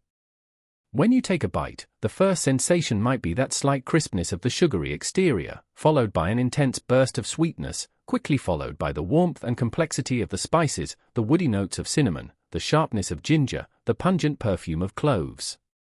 And then, underlying it all, the unmistakable rich, slightly gamey, deeply savory flavor of the mutton itself. The meat's natural saltiness would provide a counterpoint to the sugar, preventing it from being merely cloying. The fats from the mutton would mingle with the melted sugar and spices, creating a luscious, mouth-coating sauce. It would likely be a very powerful, aromatic, and rich experience, a true rollercoaster for the taste buds. For a palate accustomed to and appreciative of these intense combinations, it could be utterly delicious. Not a subtle dish, by any means, but a bold and memorable one. Visually, the caramelized sugar could give the mutton a beautiful, deep mahogany sheen, glistening invitingly in the torchlight, perhaps studded with whole cloves or decorated with brightly colored sauces on the side, or even a sprinkle of yet more sugar or contrasting colored spice for visual appeal. Remember, they ate with their eyes first, just as we do, and a dish that looked sumptuous and intriguing was already halfway to being a success. And as we've mentioned, such a dish wouldn't necessarily arrive as part of a meat course to be followed by a dessert course. At a large feast, several courses or services would be presented, each comprising a variety of dishes, both sweet and savory, laid out on the table at once for guests to pick and choose from. So your sugared mutton might sit quite happily next to a fish pie, a vegetable tart, some jellies, and perhaps even some sweet wafers or candied fruits. The lines were blurred, and the joy was in the variety and the unexpected combinations. You might take a bite of richly savory venison, then a spoonful of sweet, creamy frumenty, a wheat porridge often sweetened and spiced, and then turn to the intriguing allure of the sugared mutton. It was a tapestry of flavors, not a linear progression. The extent to which the average medieval person, not just the wealthy elite, consumed or even accepted such pronounced sweet-savory meat dishes is, naturally, a subject of some scholarly debate. Most of our direct evidence for these elaborate recipes comes from aristocratic household accounts, recipe collections compiled for noble kitchens, and descriptions of great feasts. The diet of a peasant was, by necessity, far simpler and based on locally available, cheaper ingredients. While they might have used honey to sweeten certain things, or enjoyed fruit with their meals, the lavish use of expensive imported sugar on their everyday mutton, if they even had mutton regularly, would have been out of the question. However, the taste preferences of the elite often trickle down and influence broader culinary culture over time, so it's possible that a milder, less expensive version of sweet-savory combinations might have existed more widely, perhaps using honey and local herbs rather than sugar and exotic spices. But in the context of the great feast, sugared mutton and its ilk were right at home. They represented a culinary ideal where more was often more flavor, more spice, more sugar, more impact. It was about creating dishes that were not just nourishing but also entertaining, surprising, and demonstrative of the host's sophistication and connection to the wider world of luxury goods. So, the next time you ponder a medieval menu and encounter a dish that makes your modern sensibilities do a double take, remember the sugared mutton. It's a delicious reminder that taste is not universal or timeless, but a fascinating, ever-changing reflection of culture, economy, and the enduring human quest for new and exciting flavors. You're not just contemplating a recipe, you're unlocking a different way of experiencing the world, one bite, or in this case, one sugared, spiced mouthful, at a time. And to truly understand how that sugared, spiced mouthful of mutton, or indeed any of the elaborate dishes gracing a medieval feast, came into being, you need to step away from the relative calm of the dining hall and venture into the fiery, chaotic, and utterly vital heart of any great household, the medieval kitchen. It's here, amidst the smoke, steam, and clamor, that raw ingredients were transformed by skill, sweat, and a good deal of heat into the culinary marvels designed to impress and delight. So, take a deep breath, you'll need it, the air is thick with 1,000 smells, and let's push open the heavy wooden door into this bustling domain. The first thing that strikes you as you peer into a large medieval kitchen, say, one belonging to a castle, a prosperous manor, or a wealthy monastery, is often its sheer scale, and its separation.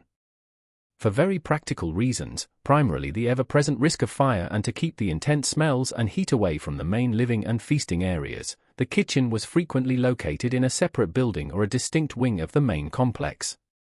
You might have to cross a small courtyard to reach it. These were not your cozy, compact modern kitchenettes. They were often vast, cavernous spaces, built of stone for fire resistance, with high ceilings that disappeared into smoky gloom, even if they boasted impressive timber frames. At the very center of this world, its roaring, hungry heart, was the fire. Or more likely, multiple fires. Forget your neat gas ranges or electric hobs. We're talking about massive open hearths, sometimes several of them, blazing with logs of wood or glowing charcoal. Above these fires, you'd see an array of ingenious contraptions for cooking. Great iron or bronze cauldrons, some large enough for a small person to curl up in, would be suspended from chains and hooks, bubbling away with pottages, stews, or vast quantities of water for boiling.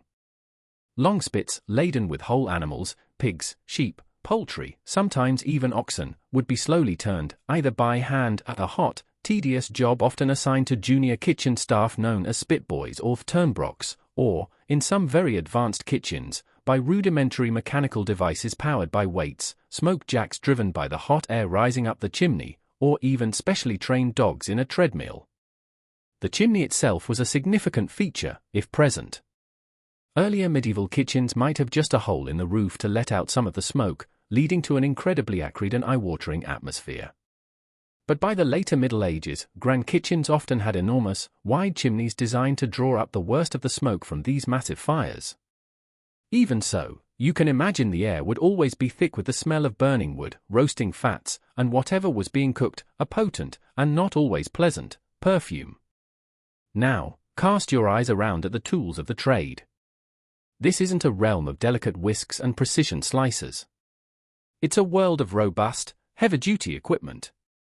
You'd see an arsenal of knives and cleavers of all sizes, essential for butchering animals, which often arrived whole, and chopping vast quantities of vegetables and meats. Long-handled ladles, skimmers, and flesh hooks would be used to tend to the bubbling cauldrons. Heavy mortars and pestles, made of stone or bronze, were absolutely indispensable. Remember all those spices we talked about? They often arrived whole and needed to be pounded. Nuts, for thickening sauces or making almond milk, also needed to be ground. Breadcrumbs, another common thickener, were made by pounding dried bread. This was hard, physical work, often done by the lowest-ranking kitchen staff. Pots and pans would be made of copper, highly prized for its even heat conduction, but needing careful tinning to prevent food reacting with the copper, bronze, iron, or earthenware. Gridirons and frying pans would be used over direct heat for grilling or frying. Sieves and strainers, like the Hippocratic sleeve we encountered when discussing spiced wine, were vital for creating smooth sauces and clear broths.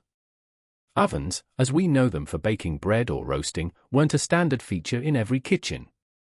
Large households would often have a separate bakehouse with a large brick or stone oven. Some kitchens might have smaller ovens built into the side of the main hearth, or portable ovens made of earthenware or metal that could be placed over hot embers. Baking was a specialized art. And who peopled this hot, noisy, and fragrant kingdom? A large medieval kitchen was a highly organized, hierarchical environment. At the top was the head cook, the magister cocorum or master cook. This was a respected and often well-paid position. The master cook was an artist, a manager, and a logistician, responsible for planning menus, often in consultation with the lord or lady of the house, sourcing ingredients, overseeing the preparation of dozens, sometimes hundreds, of dishes for a major feast, and managing a large team of staff. Think of them as the celebrity chefs of their day, though with considerably less television exposure and a lot more actual sweating over open flames. Beneath the master cook were various undercooks, each perhaps specializing in certain areas like roasting, baking, if part of the main kitchen, or sauce making. Then came the army of general kitchen hands, the spit turners, the scullions responsible for washing up, a never-ending task with greasy pots and no modern detergents, and the pot washers. It was a hive of activity, filled with the sounds of chopping, pounding, sizzling, bubbling, the clatter of metal on metal, and the constant shouting of orders and requests. It was a demanding, physical job, with long hours spent in often unbearable heat and smoke. You'd be on your feet all day, lifting heavy pots, wielding large tools, all to ensure the smooth running of the feast. A certain gruff camaraderie probably developed, along with, one imagines, a fair amount of kitchen banter and perhaps a few singed eyebrows. One quirky tidbit often mentioned is the development of specific kitchen jargon or even a kind of sign language to communicate effectively amidst the din. When you have multiple dishes being prepared simultaneously for numerous courses, and the master cook is trying to coordinate everything, clear and quick communication was essential. Mishear an instruction, and you might ruin a costly dish or delay the entire feast, neither of which would endear you to your superiors, or to the hungry nobles waiting in the great hall. Another common, if less organized, feature of many kitchens would have been the presence of dogs, cats, and perhaps even pigs, snuffling around for fallen scraps, a constant battle for the kitchen staff trying to maintain some semblance of order. And what about hygiene? This is where our modern sensibilities might get a serious jolt. The actual level of cleanliness and hygiene in medieval kitchens is a topic of ongoing discussion among historians. While some period texts and household ordinances do emphasize the importance of cleanliness, fresh water, and proper food handling, the reality, especially by our standards, was likely quite different. Water often had to be hauled by hand from a well or stream, and there certainly wasn't hot running water on tap. Food scraps and refuse might accumulate, attracting vermin despite efforts to control them. You probably wouldn't want to look too closely at the dishcloths, if they even had them. Food storage was a constant challenge, relying on methods like salting, smoking, pickling, or keeping things in cool cellars, larders, and pantries, often located near the kitchen for accessibility. Fresh vegetables and herbs might come directly from the household gardens. Grains would be stored in bins or sacks, hopefully protected from rodents. Meat might arrive freshly slaughtered from the estate's own animals, or purchased from a town butcher, and would need to be processed quickly. Large joints could be hung in a cool, airy place for a short time, but speed was of the essence. Fish, if not sourced locally from a river or stew pond, might arrive salted or smoked from coastal areas. The master cook would need a keen eye to inspect all incoming goods, rejecting anything that was clearly spoiled, and planning menus around what was available and at its best, or what could be skillfully disguised if it was a little past its peak. A mainstream historical fact is that some of the grander medieval kitchens, particularly in major castles or large monastic establishments, were remarkably sophisticated for their time. The abbot's kitchen at Glastonbury Abbey, for instance, is an impressive octagonal stone building with 4 huge fireplaces, dating from the 14th century. The Great Kitchen at Durham Castle, also octagonal, is another example of purpose-built culinary architecture designed to handle large-scale catering.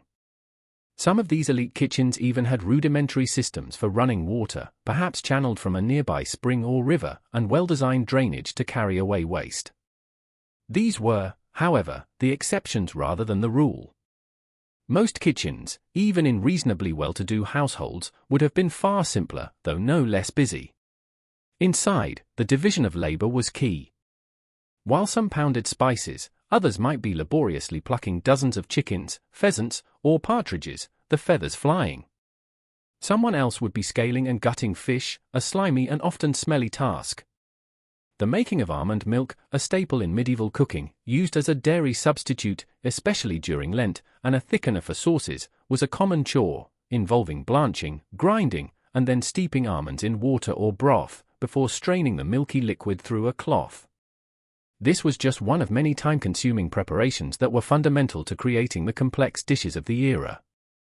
Imagine the sheer sensory overload if you were to step into such a kitchen during the preparations for a feast. The air is a pungent tapestry of smells: roasting meat, sizzling fat, pungent spices being pounded, the sweetness of fruit tarts baking, the sharp tang of vinegar, the earthy smell of vegetables, all overlaid with the pervasive aroma of wood smoke. Your ears are assaulted by a cacophony of sounds: the rhythmic thud of cleavers on wooden blocks, the grating of pestles in mortars, the hiss of water on hot stones, the bubbling of cauldrons, the clanging of pots, the barking of orders, and the general hubbub of many people working in a confined, hot space. Your eyes would struggle to adjust to the dim, smoky light, punctuated by the bright glare of the fires. You'd see figures scurrying back and forth, steam rising from pots, glistening joints of meat turning on spits, and everywhere the evidence of intense, focused labor. The master cook wouldn't just be issuing orders from on high. You'd likely see them moving through the chaos, tasting a sauce here, inspecting a roast there, prodding a simmering pot with a long spoon, making adjustments to seasoning, and ensuring that every element was progressing as it should. Their palate was the final arbiter of taste, their experience crucial in bringing all the disparate elements together. They were the conductor of this culinary orchestra, striving for a harmonious, if often very loud, symphony of flavors and textures. It was their reputation, and that of their employer, that was quite literally on the plate. It was, in essence, a food factory, but one powered by human muscle and fire, not machines and electricity. The pressure to produce high-quality food, and lots of it, on time, would have been immense, especially for important feasts where the host's reputation was on the line. A smoothly run kitchen was a source of pride, a disastrous meal could be a source of shame, or worse, for the cook.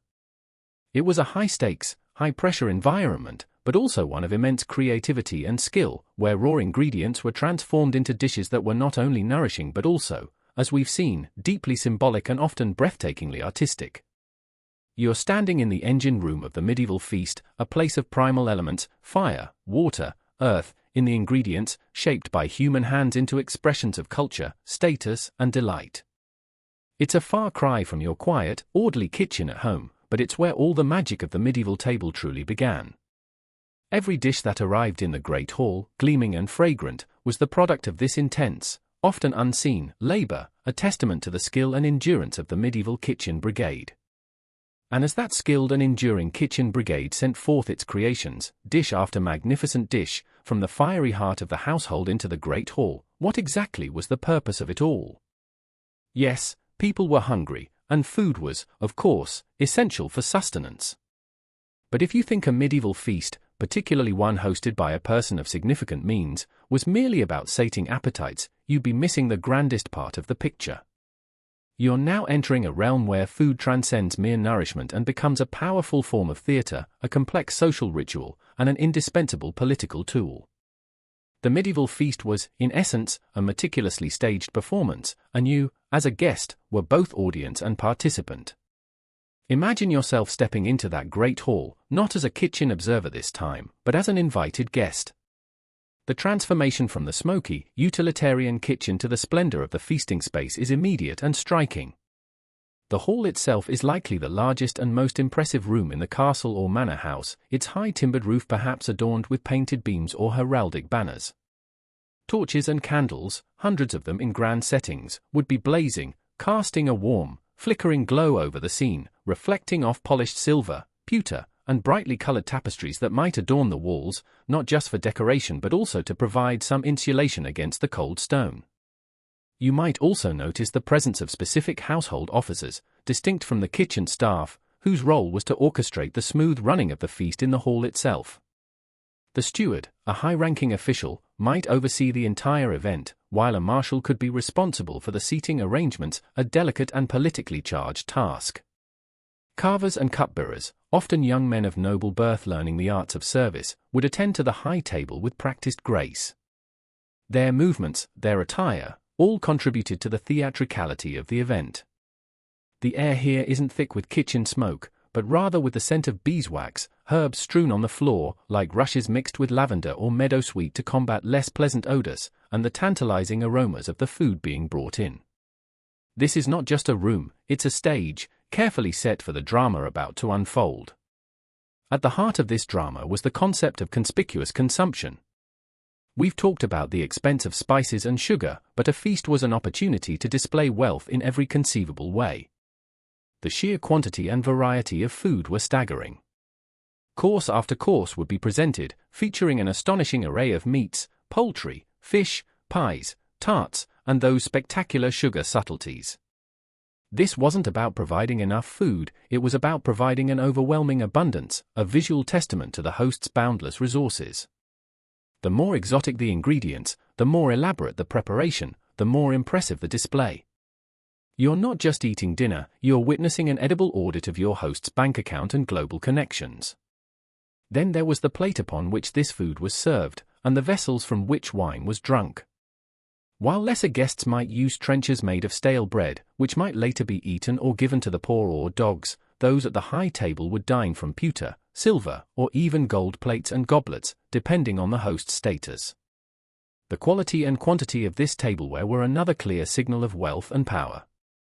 The number of servants, impeccably dressed in their lord's livery, moving gracefully, or sometimes, not so gracefully, through the hall, attending to the guests' every need, also contributed to the overall impression of magnificence.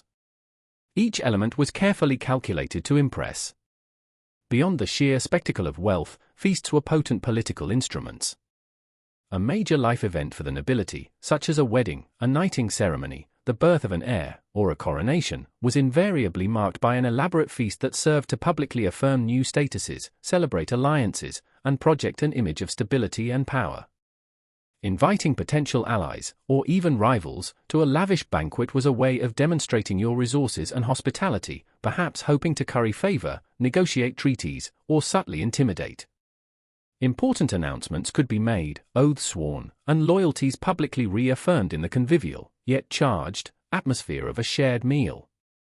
You might be seated next to someone your host is trying to woo into a political marriage, or across from an ambassador whose support is crucial. The food and wine weren't just incidental, they were the lubricant for these complex social and political interactions. The seating arrangement itself was a powerful statement of the existing social hierarchy, and sometimes a source of great anxiety or contention. The most honored guests, and the host family, would be seated at the high table, often raised on a dais at one end of the hall, allowing them to survey the rest of the room. Your proximity to the host, and the quality of the food and wine you received, were direct reflections of your social standing.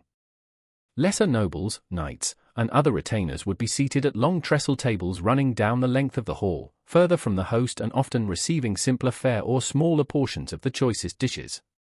To be seated below the salt cellar being a significant status symbol on the table, meant you were of a lower rank. These distinctions were meticulously observed, reinforcing the rigid social order of the medieval world. It's a bit like a very elaborate, and sometimes very public, game of social snakes and ladders, played out with seating charts and serving protocols. And what about the entertainment? A feast wasn't just about eating and political maneuvering, it was also a multisensory extravaganza. Minstrels would play lutes, harps, viols, and pipes, providing a constant musical backdrop, sometimes accompanying singers or storytellers. Jesters, with their witty remarks and acrobatics, would entertain the guests, often given license to poke fun even at the high and mighty, within limits. Of course, a jester who went too far might find himself in hot water or a cold dungeon. Tumblers, jugglers, and mummers, actors in costume, often performing short, allegorical plays or dances, would provide visual spectacle between courses. This brings us to a particularly delightful quirky tidbit: sometimes the entertainment was incorporated directly into the food itself in surprising ways. Imagine a large pie being brought to the table. When the crust is cut, instead of steam and savory aromas, a flock of live birds might suddenly fly out, startling and delighting the guests. Or a pie might be constructed with live frogs in one half and small birds in the other, designed to leap or fly out when opened, causing a, hopefully, amusing commotion. These were the surprise elements, adding a touch of theatrical magic and demonstrating the cook's ingenuity beyond mere flavor. The subtleties, those elaborate sugar sculptures we discussed, were also a key part of this entertainment, often designed to be admired and discussed before being, partially, consumed or dismantled. The food itself often carried rich symbolic meaning. A boar's head, for example, decorated and borne into the hall with great ceremony, often at Christmas or other major feasts, symbolized hospitality and courage. Swans and peacocks, as we've noted, were often redressed in their feathers after roasting, their lifelike appearance on the platter a testament to the cook's skill and a nod to their noble status as game. These weren't just items on a menu, they were statements, reinforcing cultural values and the host's connection to aristocratic traditions. The role of the host was to preside over this grand affair with generosity and an air of effortless magnificence, ensuring that all honored guests felt well cared for and suitably impressed.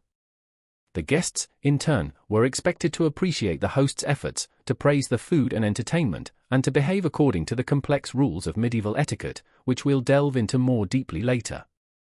Gift-giving might also be part of the occasion, further cementing bonds of loyalty or obligation.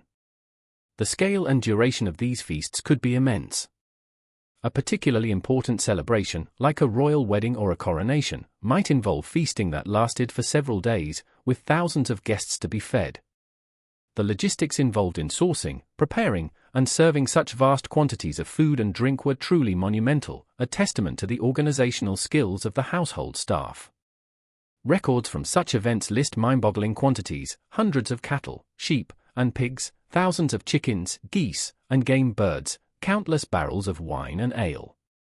This wasn't just a meal, it was an invasion of provisions, a culinary campaign. Of course, the actual effectiveness of feasts as a tool for long-term political alliance building is a point of some scholarly discussion. While they certainly provided an important venue for negotiation, display, and the public performance of unity, underlying political tensions and rivalries often remained, or re-emerged shortly after the last drops of spiced wine were drunk and the trenches were cleared. A good meal and some fine entertainment could smooth things over temporarily, but they couldn't always solve deep-seated conflicts of interest. Nevertheless, the belief in the power of feasting as a social and political lubricant was deeply ingrained. To break bread, or, more accurately, to share extravagantly spiced and sugared mutton with someone was a powerful symbol of communion, however fleeting it might sometimes prove to be. So, as you sit at this imaginary feast, surrounded by the sights, sounds, and smells of medieval revelry, you begin to understand that every element, from the choice of spices in your wine to the anointing of a new night between courses, is laden with meaning. The feast is a microcosm of the medieval world itself, hierarchical, performative, deeply concerned with status and power, yet also capable of great artistry, joyous celebration, and the forging of human connections. As a guest, particularly if you weren't a regular at such grand affairs, you might feel a sense of awe, mingled perhaps with a touch of anxiety about navigating the complex etiquette. The sheer opulence could be overwhelming, the array of unfamiliar dishes bewildering.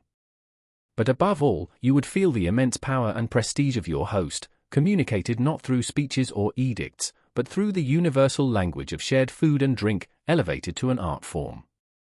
You're not just a passive eater, you're an active participant in a living, breathing spectacle, a grand theatrical production where the lines between sustenance, social interaction, political maneuvering, and pure entertainment are delightfully and deliberately blurred. The food is glorious, yes, but it's also a script, a set of props, and a powerful symbol in the grand play of medieval life. Every goblet raised, every trencher shared, was part of this elaborate performance, reinforcing bonds, hierarchies, and the very fabric of medieval society.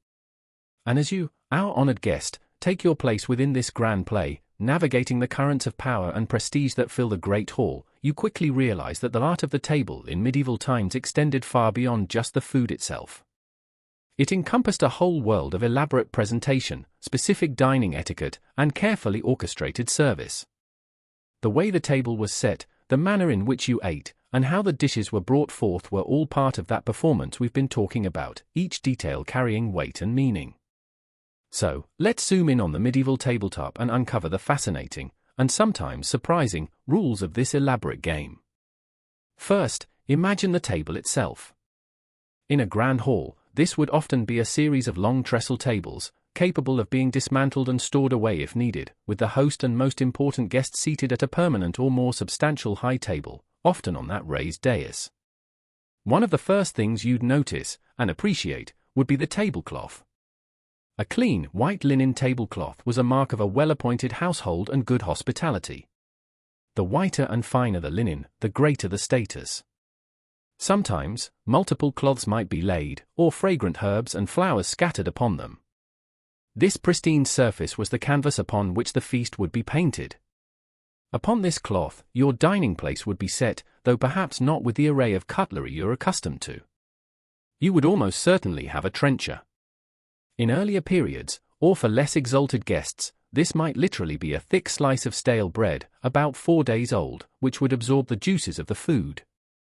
At the end of the meal, this gravy-soaked bread trencher might be eaten by the diner if they were still hungry, given to the servants, or tossed to the dogs that often roamed the hall. As time went on, especially for wealthier diners, these bread trenchers were increasingly replaced by ones made of wood, pewter, or even silver or gold for the very elite. You might also have a napkin, though its use and form varied. Sometimes it was a shared long cloth, other times an individual piece.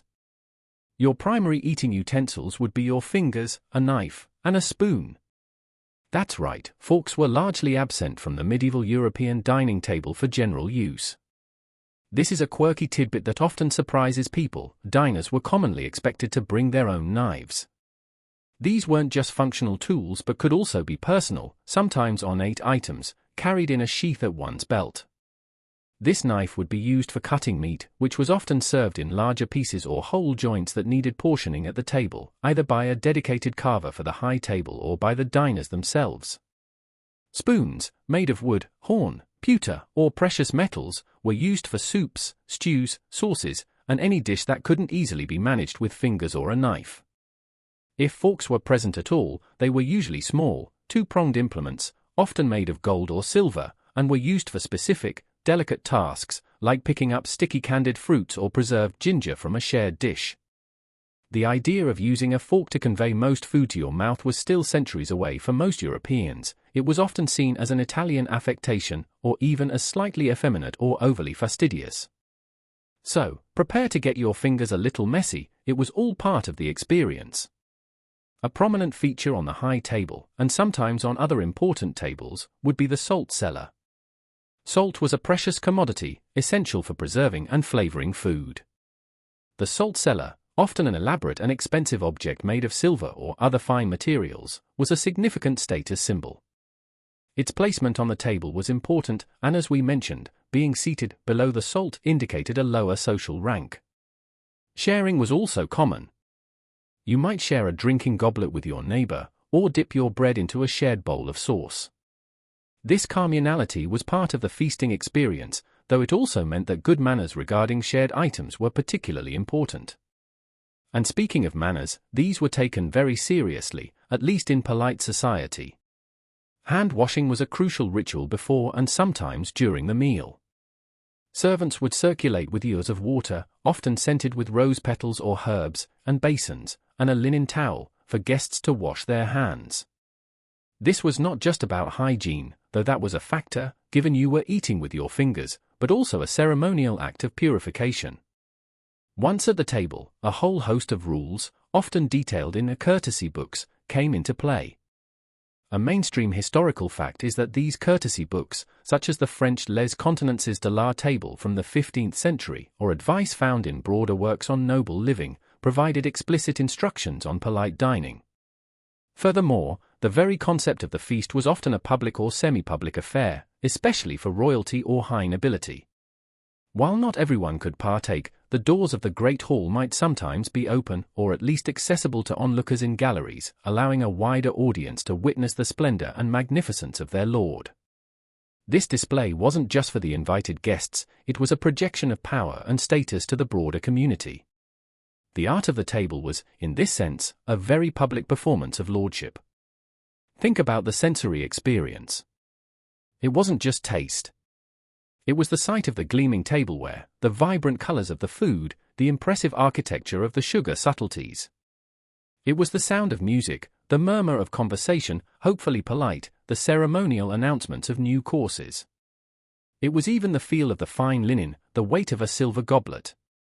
All these elements combined to create a rich, immersive experience that was far removed from a simple, utilitarian meal.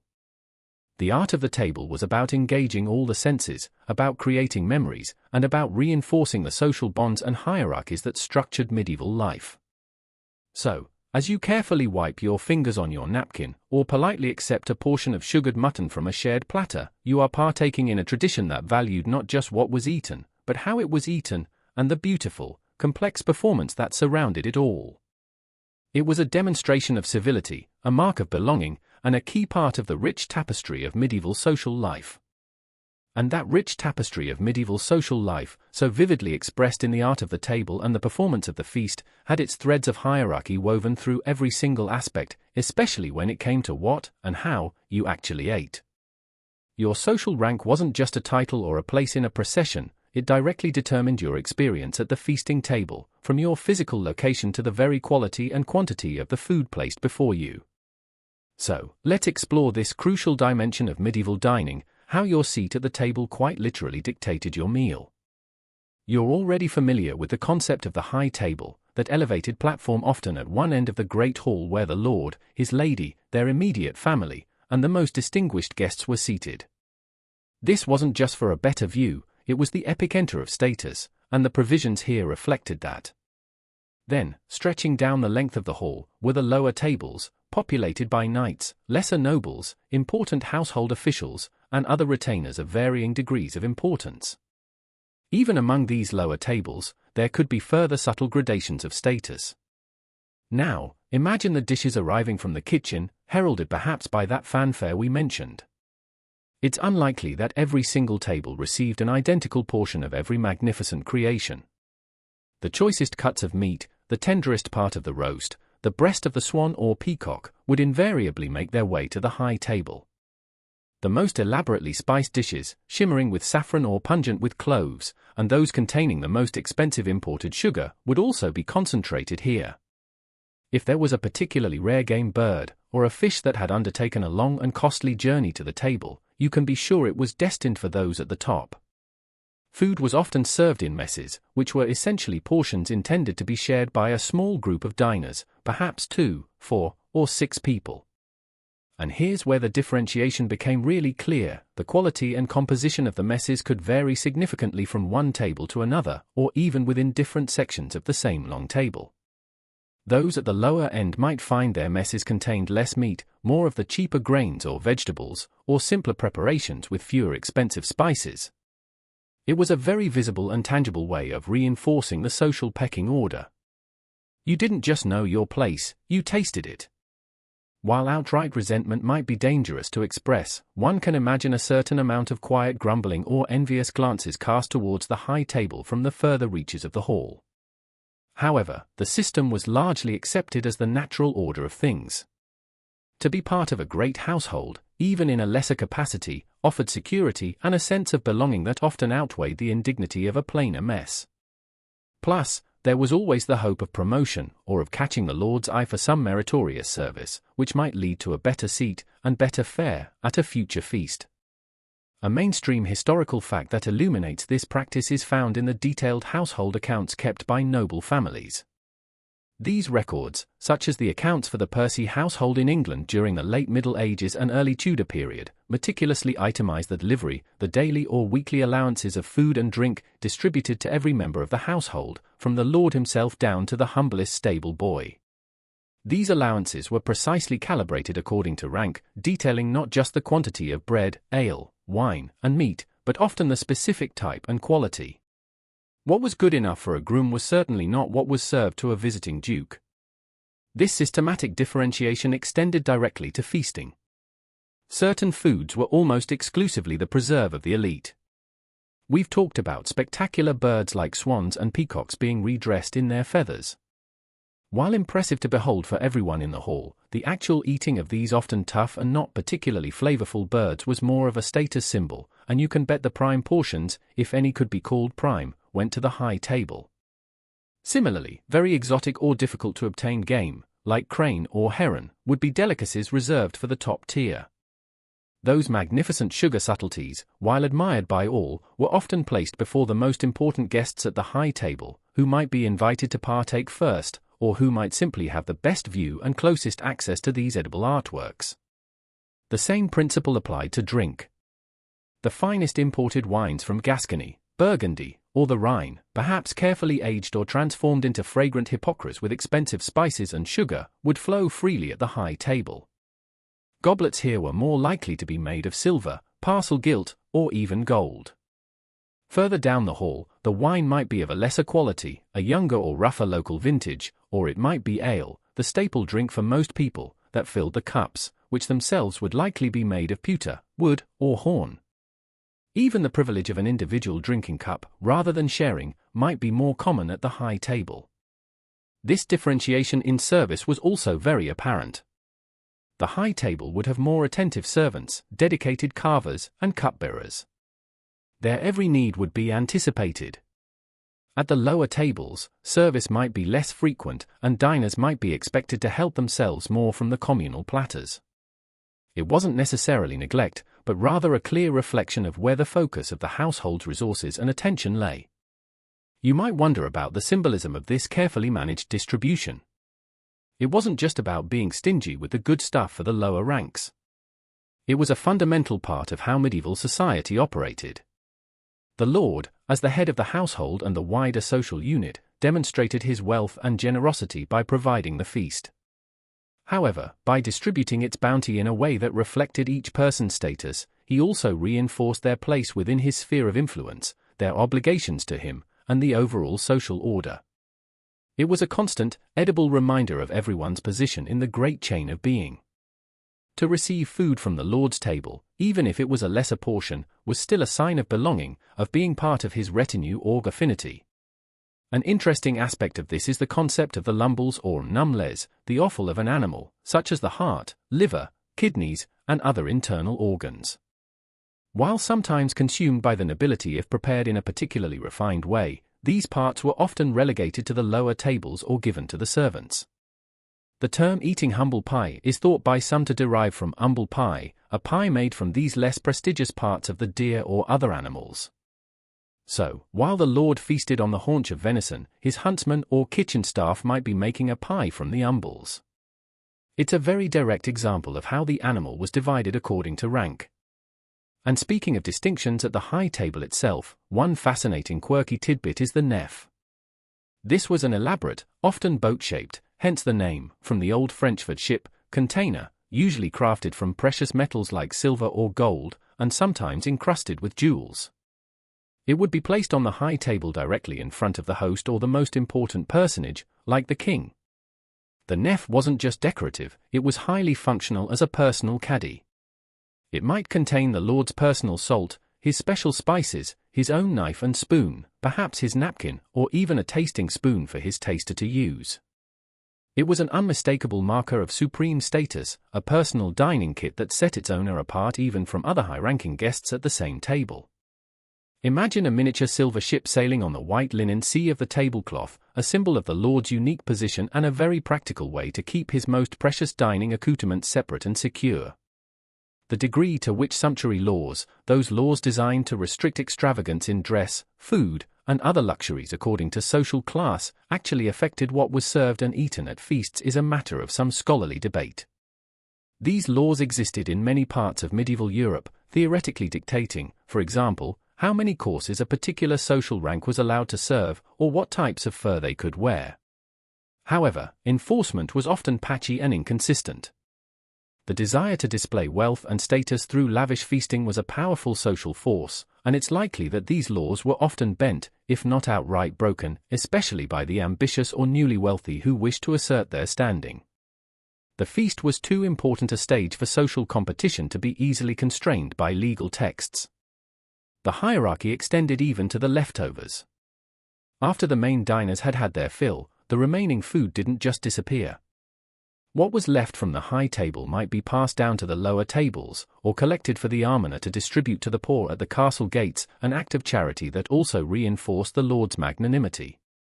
Servants and lower household members would also receive their share, often from the less prestigious dishes or the remnants of the grander ones. Nothing was wasted if it could be helped, but even in the distribution of leftovers, the principle of rank often applied.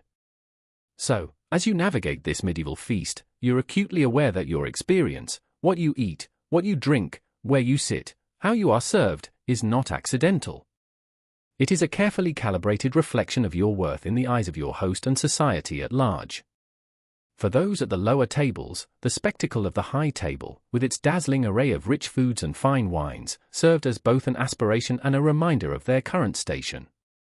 For those at the high table, it was an affirmation of their power and a responsibility to display it fittingly. The entire event, from the first morsel to the last drop of wine, was an edible map of the social landscape, a delicious, and sometimes not so delicious, lesson in medieval hierarchy. It wasn't just about who got the sugared mutton, it was about what that portion signified in the grand, complex, and very ordered world of the medieval feast, a world where every bite had its place. And just as every bite had its place, so too did every sip. Wine, in the medieval world, was far more than just an alcoholic beverage to accompany a meal. It was an integral part of daily life, a vital source of calories, a perceived medicinal aid, a symbol of status, and, of course, a delightful path to conviviality and celebration. We've already sipped imaginary goblets of luxurious hypocras, but now let's broaden our view and explore the full, fascinating spectrum of wine as it flowed through medieval society, from the humble, watered-down drink of the common folk to the potent, celebratory elixirs of kings. You see, in an era when water sources were often suspect and could be dangerously contaminated, wine, along with ale and beer, was frequently a safer, and certainly more palatable, daily drink. The alcohol content, even if relatively low in everyday wines, helped to kill some of the harmful bacteria that might be lurking in untreated water. The importance of wine as a safer alternative to water in many medieval urban environments cannot be overstated. Rivers and wells could be heavily polluted with human and animal waste, industrial runoff from tanneries, for example, making water a risky proposition. While boiling water would have helped, the consistent availability of fuel for such purposes wasn't always guaranteed for everyone. Wine and ale, with their alcohol content, provided a degree of microbiological safety that was highly valued, even if not fully understood in scientific terms. This made wine not just a pleasure but a daily necessity for many. So, for many people, wine wasn't a luxury reserved for special occasions, it was a staple, consumed regularly by men, women, and sometimes even children, though often heavily diluted for the latter. But to say medieval wine is like saying modern music, it encompasses an enormous range of styles, qualities, and origins. You had red wines, white wines, and rosé wines, the latter often referred to as claret, though this term in the medieval period generally signified a lighter-bodied, paler red wine from Bordeaux, rather than the deep, robust reds we often associate with that region today. A mainstream historical fact is that the wine trade between Gascony, a region in southwestern France that was under English control for a significant part of the Middle Ages, and England was immense. Fleets of ships would transport vast quantities of this Gascon claret and other wines to English ports, where it was eagerly consumed. Other famous wine-producing regions included Burgundy, the Rhine Valley in Germany, known for its white wines, often called Rhenish, and various parts of Italy and Spain, which produce stronger, sweeter wines like Malmsey, often from Crete or other Greek islands under Venetian control, or Vernaccia. The quality, as you can imagine, varied dramatically. At one end of the spectrum, you had fine, carefully made wines from renowned vineyards, perhaps even aged for a short period, though long aging as we know it for many premium wines today was less common and more challenging. These were the wines destined for the high tables of nobles and wealthy merchants, wines that might boast complex flavors, a pleasing color, and a smooth finish. At the other end, you had rough, acidic, and very young local wines, sometimes called plonk or vin ordinaire in later periods. This was the everyday tipple, often drunk within months of its production, sometimes diluted with water to make it go further or to temper its harshness. The taste of many of these common wines might be quite sharp or thin to our modern palates, perhaps even a bit vinegary if not stored or transported carefully. Storage and transportation were indeed major challenges. Wine was typically stored and shipped in wooden casks. These casks were not always airtight, and temperature fluctuations during long sea voyages or overland journeys could easily lead to spoilage. Wines could become cloudy, oxidized, or develop off flavors.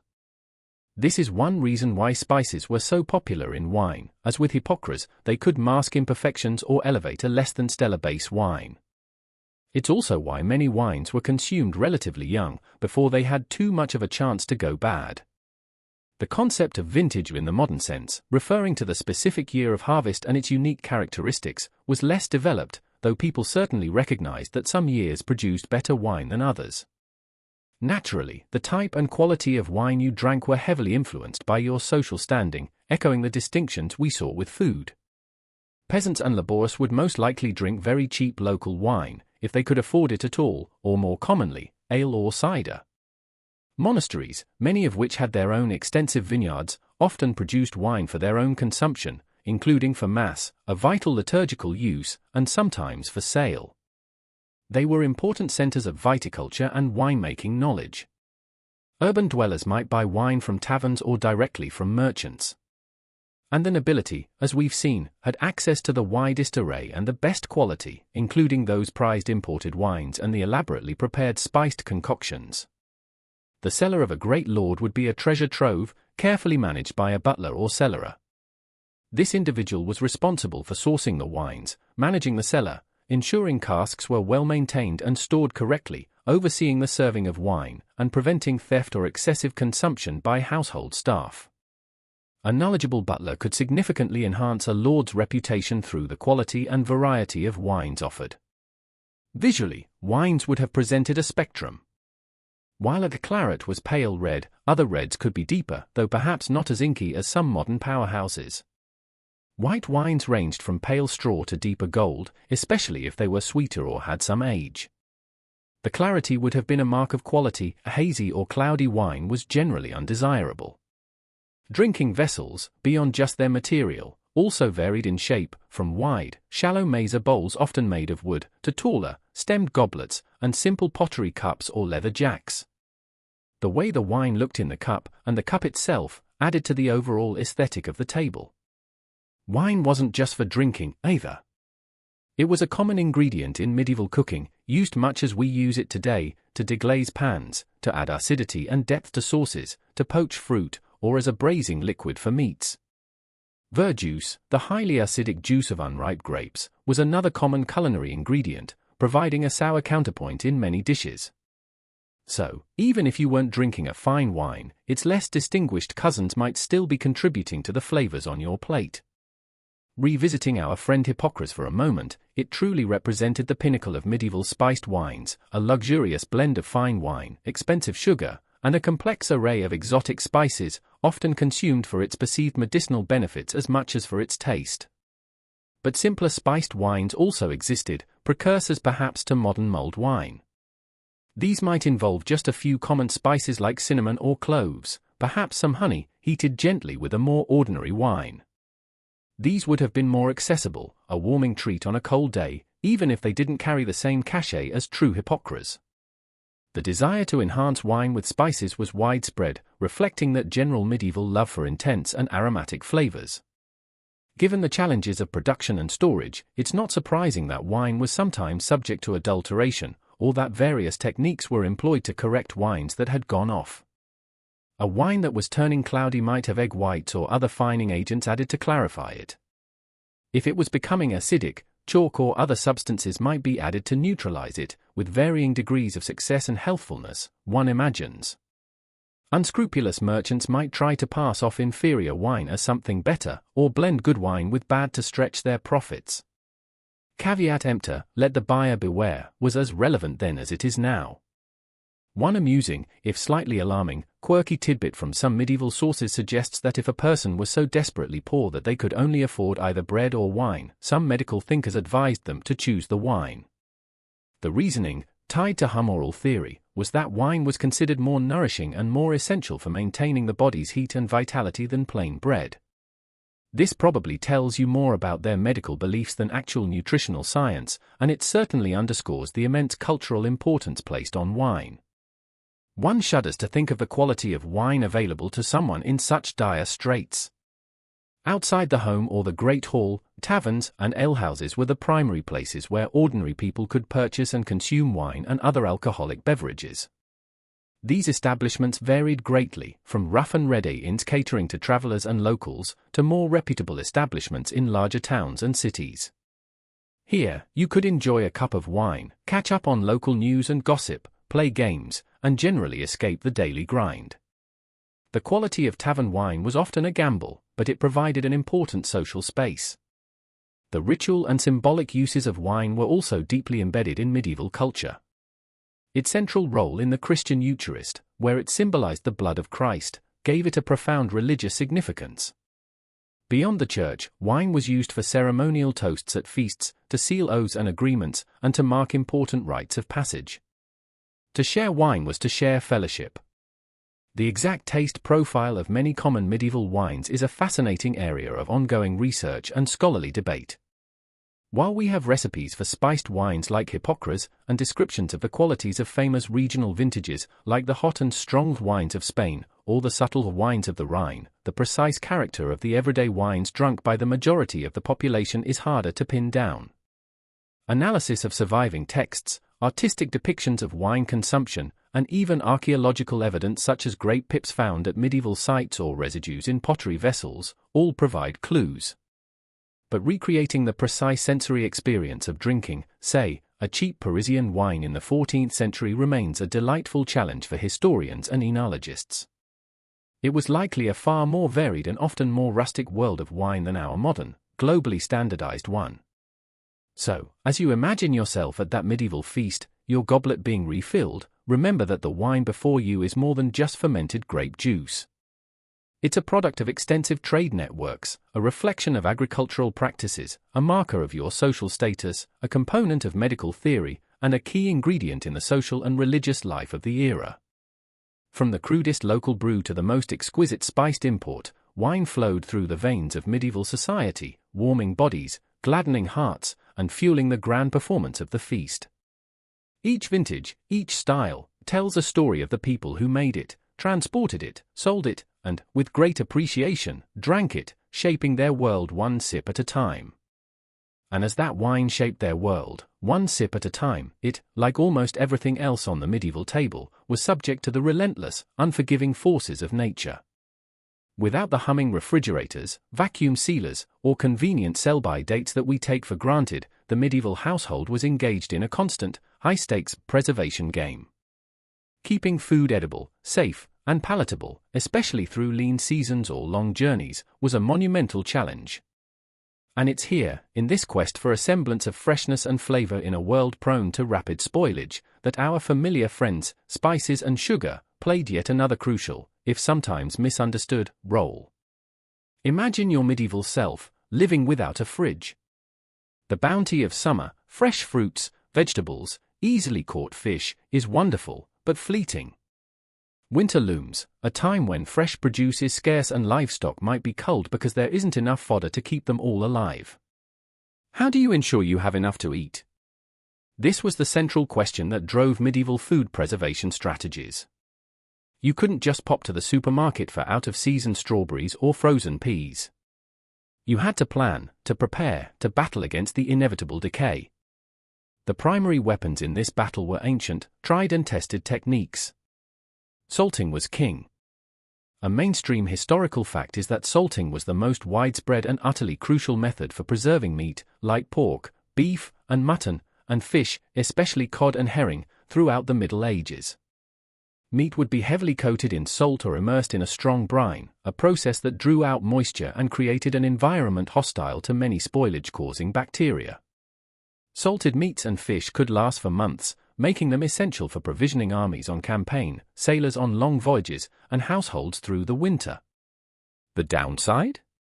The food often became incredibly salty and tough, requiring lengthy soaking before it could be cooked and eaten, and even then, its texture and flavor were a far cry from fresh. Drying was another common method, used for fruits, like apples, pears, and grapes to make raisins, vegetables, herbs, and also for meat and fish, often in combination with salting or smoking. Think of jerky, or dried cod, stockfish, which became incredibly hard and had to be pounded and soaked extensively before use.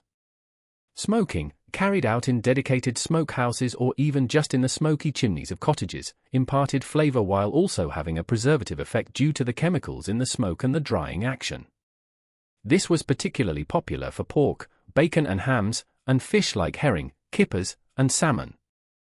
Pickling, using vinegar, verjuice, or brine, was employed for vegetables, some fruits, and even meats and fish. The acidic environment inhibited bacterial growth.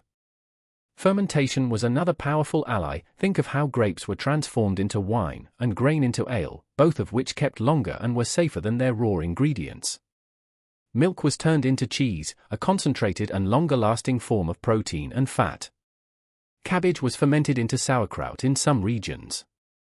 And, of course, simply storing things in cool, dark places like cellars and larders could extend their life somewhat, especially for root vegetables, apples, and cured meats. Now, where do spices and sugar fit into this picture? Let's start with spices. We know they were prized for their exotic flavors and status, but did they actively help preserve food? The answer is complex, and it's where some scholarly debate continues. Many spices, such as cloves, cinnamon, mustard, and garlic, do indeed possess antimicrobial properties. Laboratory studies today can demonstrate this. However, the question is whether they were used in medieval kitchens in sufficient quantities, and in the right manner, to act as effective preservatives on their own. The concentrations needed to truly halt spoilage in a large joint of meat, for example, might be impractically high, even for a wealthy household. It's more likely, as many food historians suggest, that the primary preservative role of spices was more indirect, or perhaps secondary to their flavoring and status functions.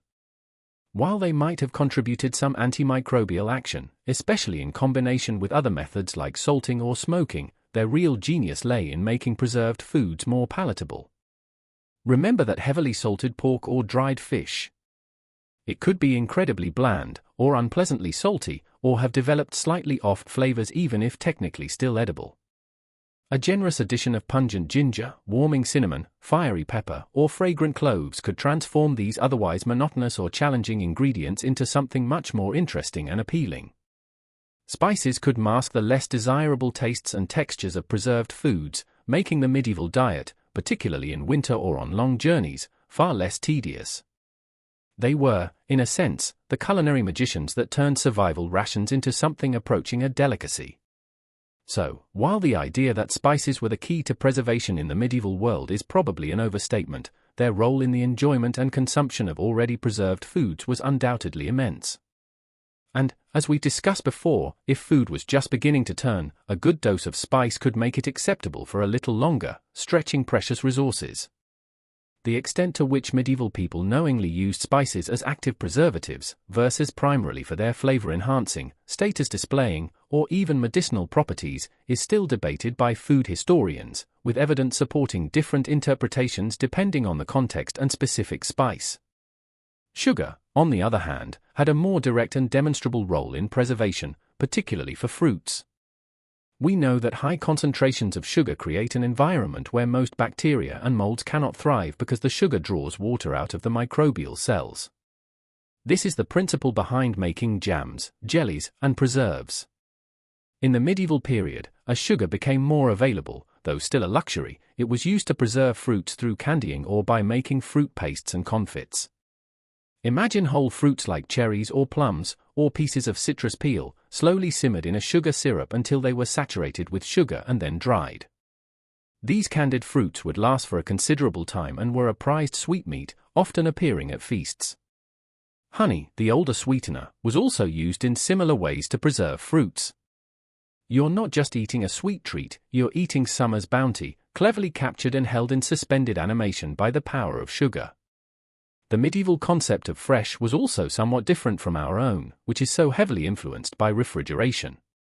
Fresh meat might simply mean it was recently slaughtered, not necessarily that it had been chilled to a specific temperature. Fresh fish might have been caught that day, but if it had to travel any distance inland without ice, its freshness was already compromised.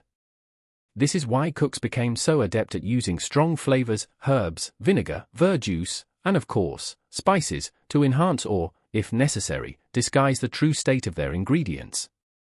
The consequences of food spoilage were, of course, severe.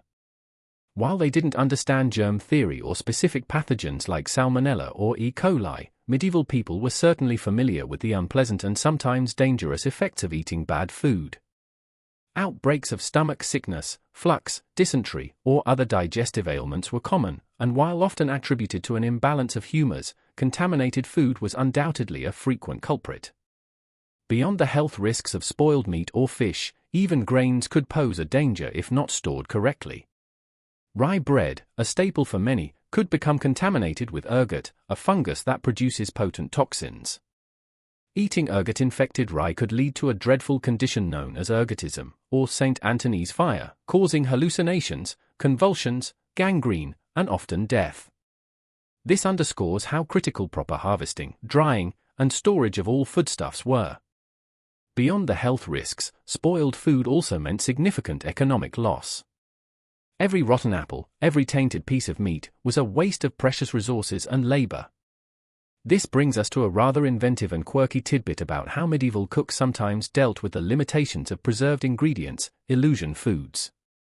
These were dishes where the cook took preserved ingredients, like salted fish that had been laboriously soaked and reconstituted, or less desirable cuts of meat, and then, through clever mincing, seasoning, coloring, and shaping, transformed them into something that looked and perhaps even vaguely tasted like a completely different, often fresher or more prestigious food. For instance, you might find recipes for making mock venison from beef or mutton, heavily spiced and colored to resemble deer meat. Or fish might be molded and decorated to look like a roasted fowl. This was culinary trickery at its finest, a playful deception that showcased the cook's skill and made the best of what was available, especially during Lent when meat was forbidden but the desire for visually impressive dishes remained. It was a testament to their ingenuity in the face of preservation challenges. The quest for flavor in a diet that often relied heavily on preserved staples was relentless. Imagine eating salted fish day after day. The arrival of a new shipment of spices, or a precious cone of sugar, would have been an exciting event, promising a welcome relief from monotony. These ingredients allowed cooks to add variety, complexity, and a touch of luxury to even the most basic preserved foods. When it came to making preserved foods more enjoyable, specific spices were often seen as ideal partners for particular items. The sharp heat of pepper, for instance, was a classic accompaniment to heavily salted meats, cutting through the saltiness and adding a welcome warmth. Cloves and nutmeg might be used with preserved fruits or in spiced drinks made with slightly rough wine, their sweet aromatics mellowing any harshness. Ginger, with its clean, pungent bite, could liven up dried fish or add zest to potages made with winter vegetables. The choice of spice wasn't random, it was often a considered decision to balance or enhance the characteristics of the preserved base ingredient. The rhythm of the agricultural year dictated the rhythm of preservation. Autumn, after the harvest and the culling of livestock before winter, often around Martinmas, November 11th, was a peak time for salting, smoking, and pickling meats. Fruits would be dried or made into preserves as they ripened through late summer and autumn. Fish catches would be processed as they came in. It was a period of intense activity in the kitchens and larders of households great and small, all focused on laying in stores to see them through the lean months ahead. The success of these preservation efforts could literally mean the difference between comfort and hardship, or even life and death, come the depths of winter or spring. So, as you enjoy that spiced wine or sugared mutton at our imaginary feast, remember that the spices and sugar aren't just there for show or for an exotic kick. They are also players in this centuries-old battle against decay, partners in the quest to make food last longer and taste better. They represent a sophisticated understanding, even if not always scientifically articulated, of how to manage and manipulate ingredients in a world without our modern conveniences. It's a game of ingenuity, resourcefulness, and a deep appreciation for the power of flavor to transform the mundane into the magnificent, and the perishable into the preserved. The medieval table was a testament not just to abundance, but to the clever strategies developed to achieve and maintain that abundance in the face of time's relentless march and nature's determined efforts to reclaim all that was harvested. And as medieval society navigated these determined efforts of nature, another powerful force meticulously shaped what appeared on their feasting tables, the overarching influence of the Christian Church. In an era where faith permeated every aspect of life, from daily prayers to grand political decisions, it's no surprise that religious doctrine profoundly impacted culinary practices. So, as you sit at our imaginary feast, it's time to consider how grand indulgence was balanced, or sometimes, ingeniously sidestepped, by the Church's dietary rules. This is the fascinating interplay of feasting under faith. The medieval calendar was not just a sequence of months and seasons, it was a divinely ordained rhythm of feast days and fast days. And these weren't casual suggestions, they were serious religious obligations. Major Christian festivals like Christmas, Easter, Pentecost, and numerous saints' days were designated as feast days. These were times for celebration, for rejoicing in God's bounty, and for indulging in the best food and drink one could afford. The grand banquets we've been imagining, with their mountains of meat, spiced wines, and sugary subtleties, were often held on these sacred occasions. Feasting, in this context, wasn't seen as mere gluttony, but as an appropriate expression of joy and gratitude. However, punctuating these periods of abundance were numerous fast days. A mainstream historical fact is that the medieval Christian calendar prescribed so many days of fasting or abstinence that, in some regions, they could amount to almost half the year. The most significant period of fasting was Lent, the 40 days leading up to Easter, a time of penance and preparation. But Fridays were also typically fast days, in commemoration of Christ's crucifixion. The vigils, the day before major feasts, and ember days, specific Wednesdays, Fridays, and Saturdays at the start of each season, were also times of dietary restriction. And what did fasting mean? Primarily, it meant abstaining from meat, specifically the flesh of warm-blooded land animals and birds.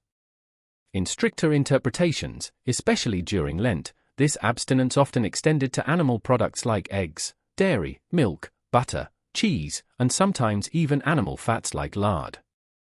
Now, imagine the impact of this on a society where meat, as we've seen with our mutton, was a significant part of the diet, especially for those who could afford it. Suddenly, for a large portion of the year, your culinary landscape had to shift dramatically.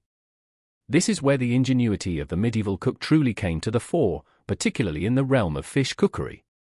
With meat off the menu, fish became the star protein on fast days. Rivers, lakes, and the sea were scoured for their bounty. Freshwater fish like pike, carp, perch, and eel were highly valued, and many monasteries and noble estates maintained their own stewponds to ensure a ready supply. Sea fish, such as cod, herring, mackerel, and plaice, were also consumed in vast quantities, often preserved by salting, drying, or smoking to make them available far from the coast and throughout the year. Remember that heavily salted cod or dried stockfish we talked about? It was a Lenten staple. The demand for fish spurred a sophisticated culinary tradition around it. Medieval recipe books are filled with elaborate ways to prepare fish to make it more exciting than simple boiled cod. Fish could be baked, fried, grilled, stewed in wine or almond milk, made into pies, or incorporated into jellies. And, crucially, spices and herbs were used liberally to enhance its flavor. A bland piece of reconstituted salt fish could be transformed with a sauce of ginger, saffron, and pepper. Herring, the silver darlings, were a cheap and plentiful source of protein, often kippered, smoked, or pickled in barrels. Pike, a predatory freshwater fish, was prized for its firm white flesh and often baked whole or made into impressive quenelles, fish dumplings. Eels, slippery and rich, could be jellied, stewed, or baked in pies.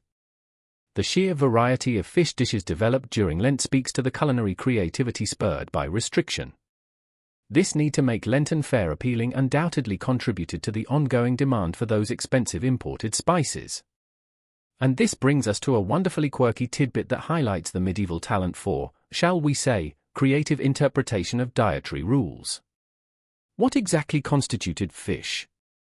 The lines could sometimes be surprisingly blurry. Certain animals, due to their aquatic or semi-aquatic lifestyles, or even just their appearance, were conveniently classified by some medieval authorities as fish for the purpose of Lenten eating. The tail of the beaver, for instance, being scaly and flat, was famously permitted by some. There are even accounts of puffins and barnacle geese being considered acceptable fast-day food. Barnacle geese were particularly fascinating, as there was a persistent medieval belief that they didn't hatch from eggs but instead grew on trees overhanging water or spontaneously generated from barnacles clinging to driftwood. If it didn't reproduce like a land animal or bird, the logic seemed to go, perhaps it wasn't truly fleshed in the forbidden sense. You have to admire the theological and biological gymnastics involved in some of these classifications. With dairy and eggs also often off-limits during stricter fasts like Lent, cooks had to find alternatives. Almond milk became an absolute Lenten essential in wealthier kitchens.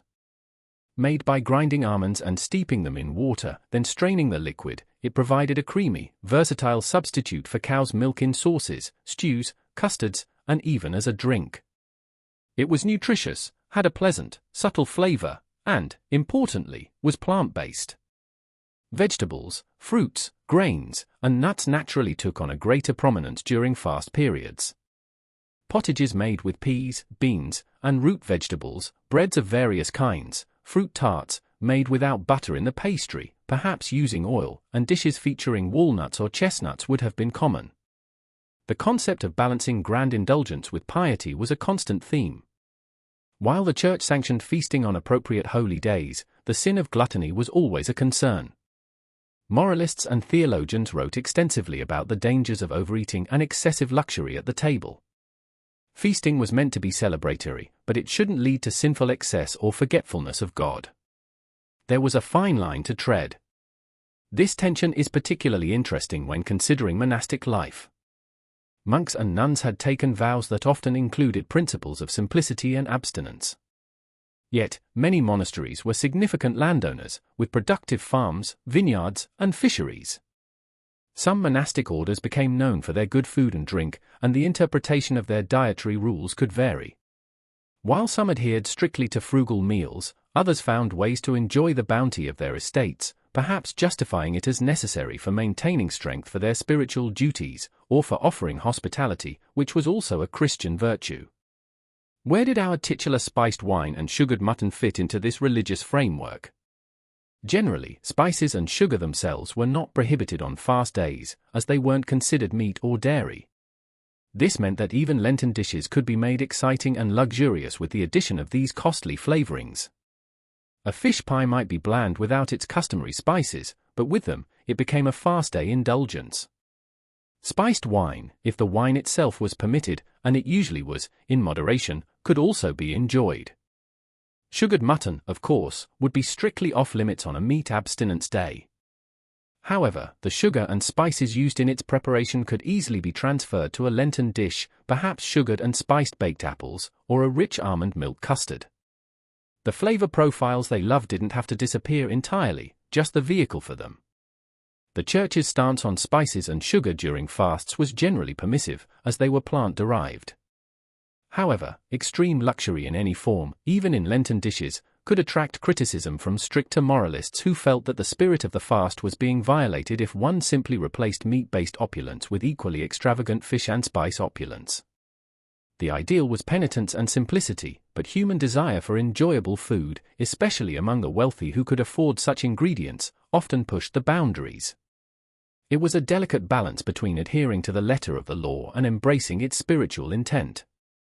The extent to which Lenten dietary restrictions were strictly observed by all levels of society, and the sheer ingenuity employed in bending the rules with quasi-fish or elaborately disguised vegetable dishes, is a topic of ongoing historical discussion and amusement. While the devout undoubtedly made sincere efforts to comply, human nature, and the desire for delicious food, often led to creative solutions. Dispensations could sometimes be obtained for the sick, the very young, or the elderly. And for the wealthy, Lenten fare, while technically adhering to the rules, could still be incredibly elaborate and expensive, featuring a vast array of exotic fish, intricate vegetable preparations, and copious amounts of almond milk, sugar, and spices. It might be a fast, but it didn't necessarily have to be a frugal one if you had the means. Moreover, the shared experience of fasting, particularly during Lent, could be a powerful communal bond. Everyone, from the king to the peasant, though their experiences of the fast would differ vastly in terms of comfort and variety, was theoretically participating in the same act of penance and spiritual preparation. This collective observance reinforced a shared Christian identity.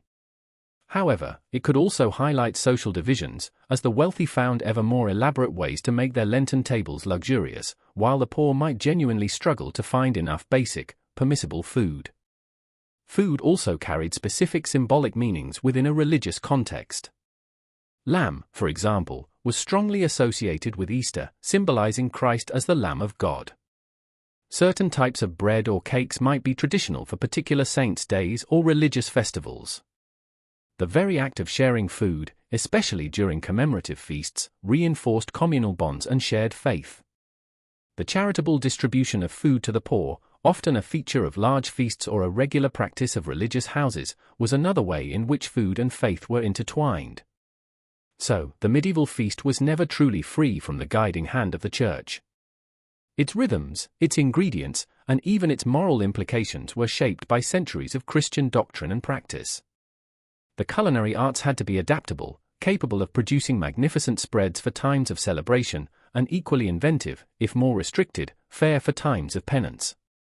This constant negotiation between earthly appetite and spiritual discipline created a uniquely medieval culinary landscape, one where a beaver's tail could be a fish, almond milk could be king, and the joy of a festival was made all the sweeter by the preceding period of restraint. It was a testament to their ability to find ways to celebrate life and faith, even within a framework of detailed and demanding religious observance, a framework that touched every plate and every feasting table. And just as the framework of faith touched every plate, so too did another powerful, all-encompassing system of belief, the medieval understanding of health, the body, and the very nature of well-being.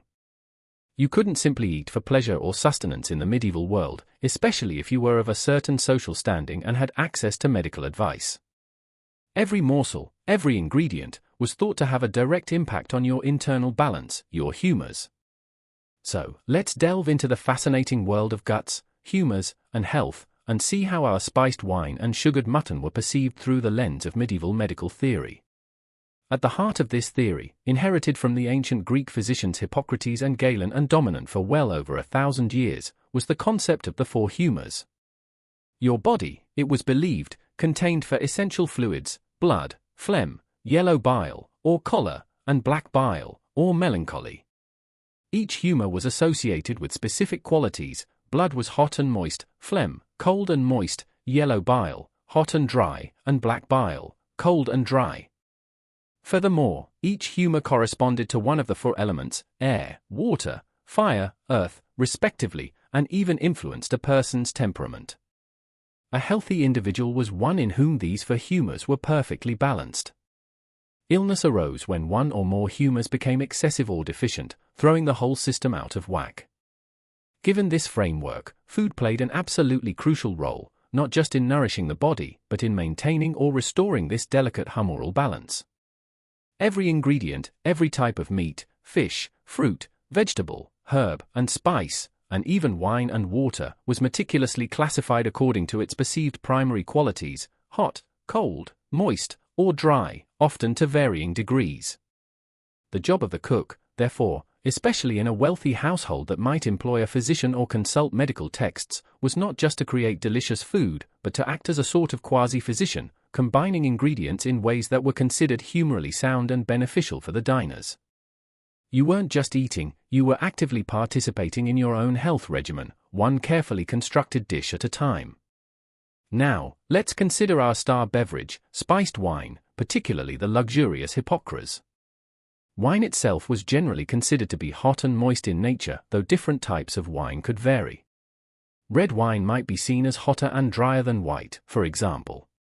This inherent warmth was already a good start in a world that often felt cold and damp.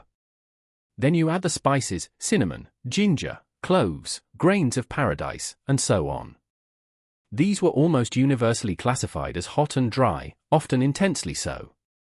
So, when you combine these hot and dry spices with hot and moist wine, and often hot and, variously, moist or dry sugar, you created a potent concoction that was believed to have powerful effects on the body. Hypocras was widely praised for its ability to aid digestion. In a feast involving multiple courses of rich, heavy foods, a cup of spiced wine at the end was thought to help the stomach concoct or process the meal more efficiently, preventing indigestion and feelings of sluggishness. Its warming properties were also highly valued, especially in cold weather or for individuals deemed to have a cold or phlegmatic constitution.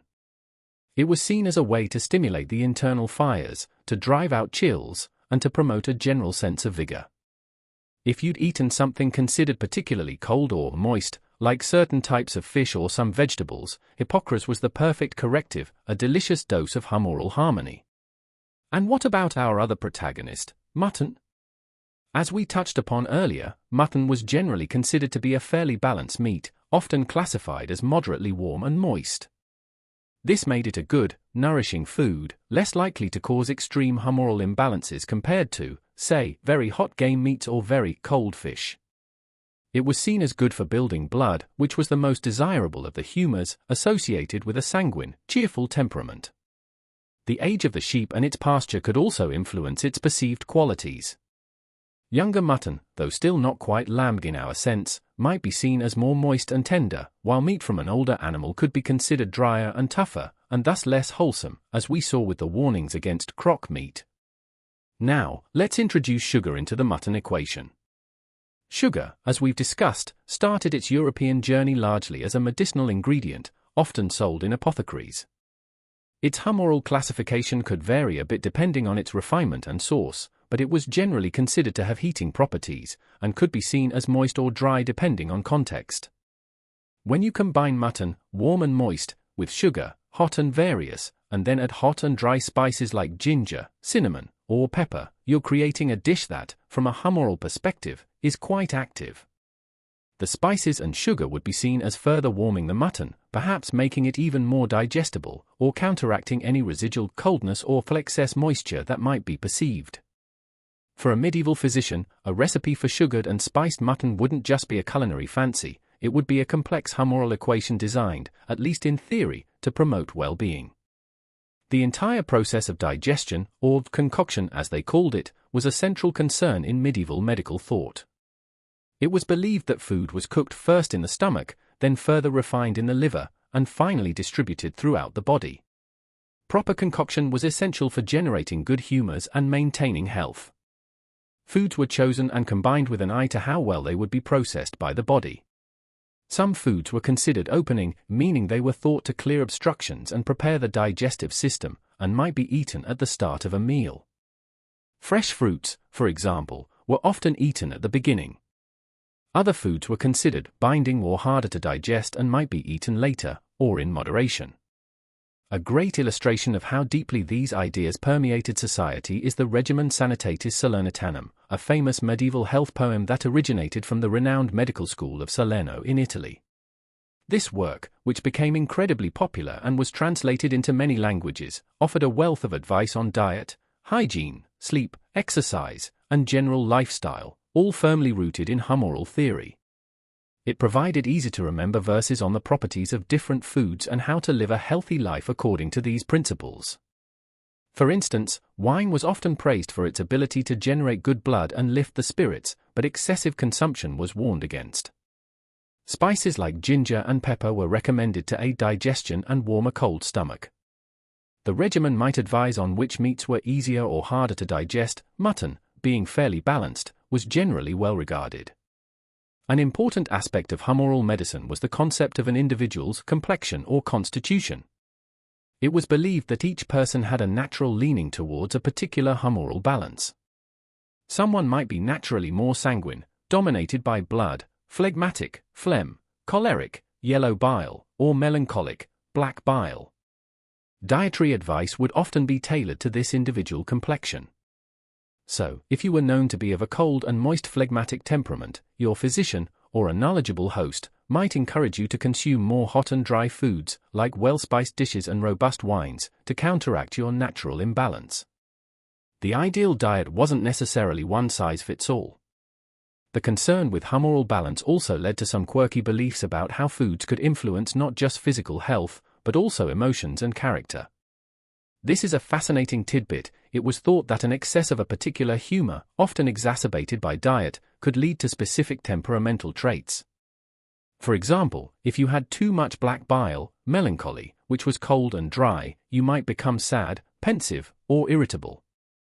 Therefore, consuming too many melancholic foods, those also deemed cold and dry, such as lentils, hare, or certain types of cabbage, was to be avoided if you were prone to low spirits.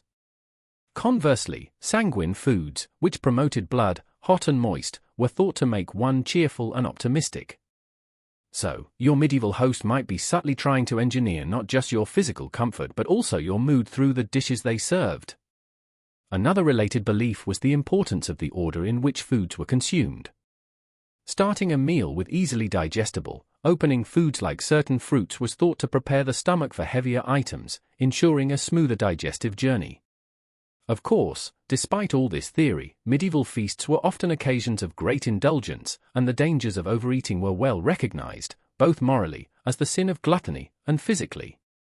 Rich foods, excessive wine, and sheer quantity could easily overwhelm the digestive system, leading to discomfort, indigestion, bad concoction, and an unhealthy imbalance of humors.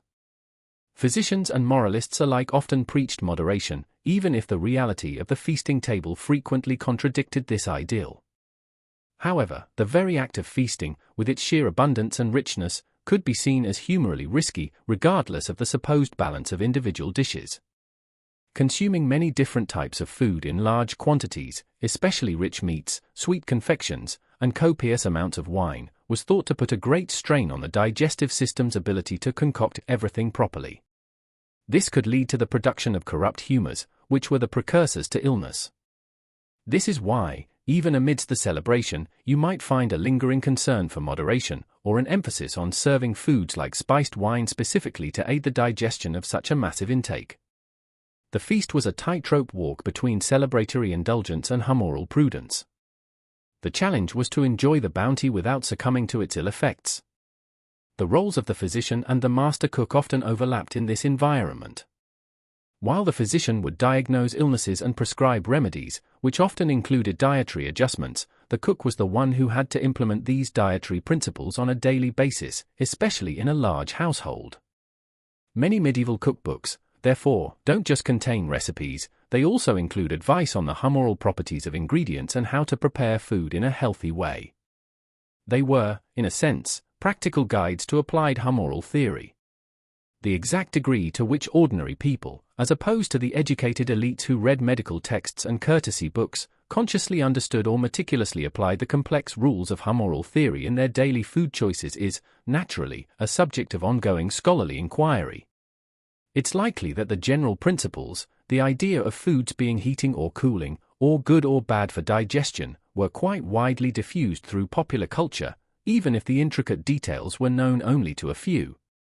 But for those planning and partaking in grand feasts, where health, status, and sophisticated display were all paramount, the humoral qualities of spiced wine and sugared mutton were undoubtedly a significant consideration, adding another layer of meaning and intention to these already complex dishes. You weren't just being treated to an expensive meal, you were, in theory, being offered a carefully balanced, health-promoting experience, designed to delight your palate and harmonize your very being, even if the sheer scale of it sometimes threatened to tip that balance into delicious chaos. And as that delicious chaos of the medieval feast begins to recede, as the last echoes of the minstrels' lutes fade from the great hall and the scent of wood smoke and lingering spices gently dissipates, you might find yourself wondering, what became of these bold, assertive tastes? Did the love for spiced wine and sugared mutton simply vanish with the changing centuries, a curious culinary footnote in the grand pageant of history? Or do these ancient flavor profiles, these seemingly exotic combinations, still whisper to us from our modern plates? As we draw our long journey to a close, let's explore the surprising ways in which medieval tastes linger, subtly influencing how we eat even today. It's true that if you were to serve a full-blown medieval banquet, complete with heavily sugared meats, intensely spiced potages, and startlingly colored jellies, to an average Western diner today, they might find it a bit overwhelming. Over time, particularly from the Renaissance onwards in elite European cuisine, there was a gradual shift away from the overt blending of sweet and savory in main courses, and a move towards what was perceived as a more natural and less heavily disguised presentation of ingredients. The spice box, while still important, began to be used with a lighter hand in some contexts, and a clearer distinction between sweet dessert courses and savory main dishes emerged. The intense, almost riotous, flavor combinations of the medieval period gave way to new culinary ideals. Yet, if you look closely, the echoes of those medieval preferences are not entirely silent. They murmur to us in some of our most cherished traditional foods, in certain regional cuisines, and even in some surprisingly modern flavor trends. Think, for a moment, about sweet and savory meat dishes. While a directly sugared joint of mutton might not be on your weekly menu, what about a honey-glazed ham at Easter? Or a Thanksgiving turkey, resplendent with its sweet tart cranberry sauce? Barbecue ribs, slathered in a smoky, sweet, and often spiced sauce, are a beloved staple in many parts of the world. And consider dishes like sweet and sour pork, or the delightful pairing of prosciutto with melon or figures. These all play with that same fundamental contrast of sweet and savory that medieval diners adored, even if the specific expressions have evolved. The medieval cook would likely nod in recognition at these combinations.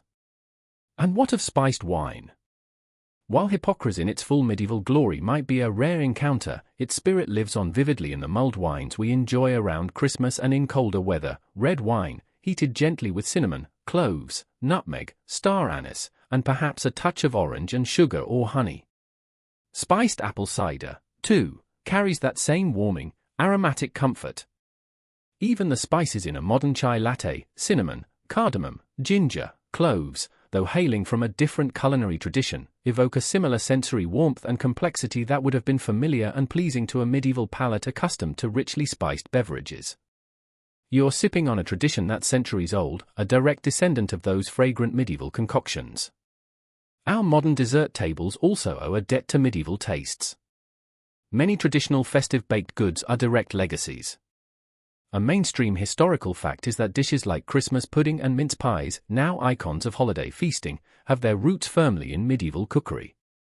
Early mince pies, for instance, actually contained minced meat, often mutton or beef, mixed with suet, dried fruits, and a potent blend of spices like cinnamon, cloves, and nutmeg. Over time, the meat content has largely disappeared from most modern recipes, but the rich combination of fruit and spice remains, a ghostly reminder of that medieval love for blending the sweet, the savory, and the aromatic in one potent package.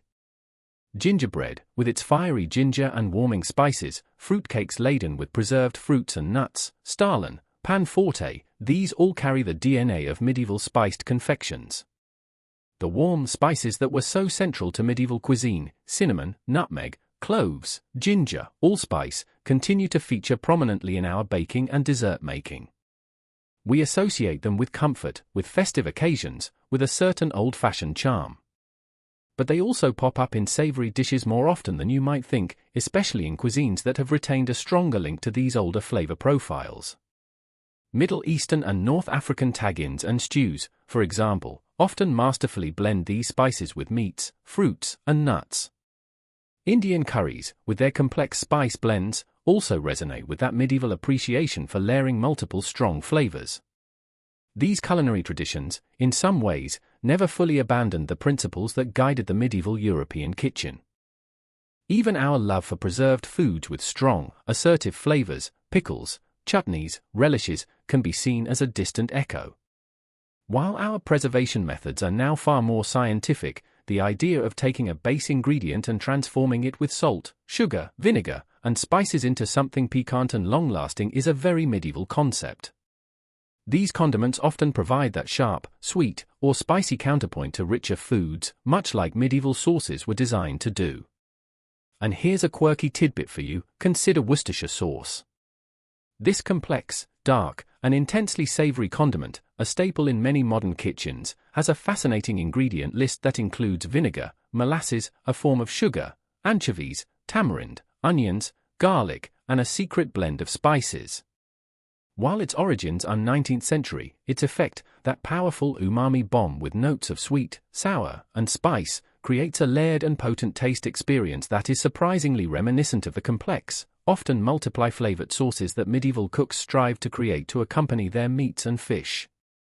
It's an unexpected modern echo of a very old way of thinking about flavor.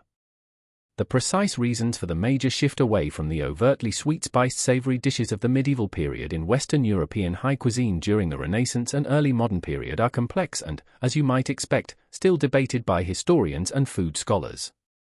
Factors likely included the influx of new ingredients from the Americas, like tomatoes, potatoes, chili peppers, and chocolate, which opened up entirely new flavor landscapes.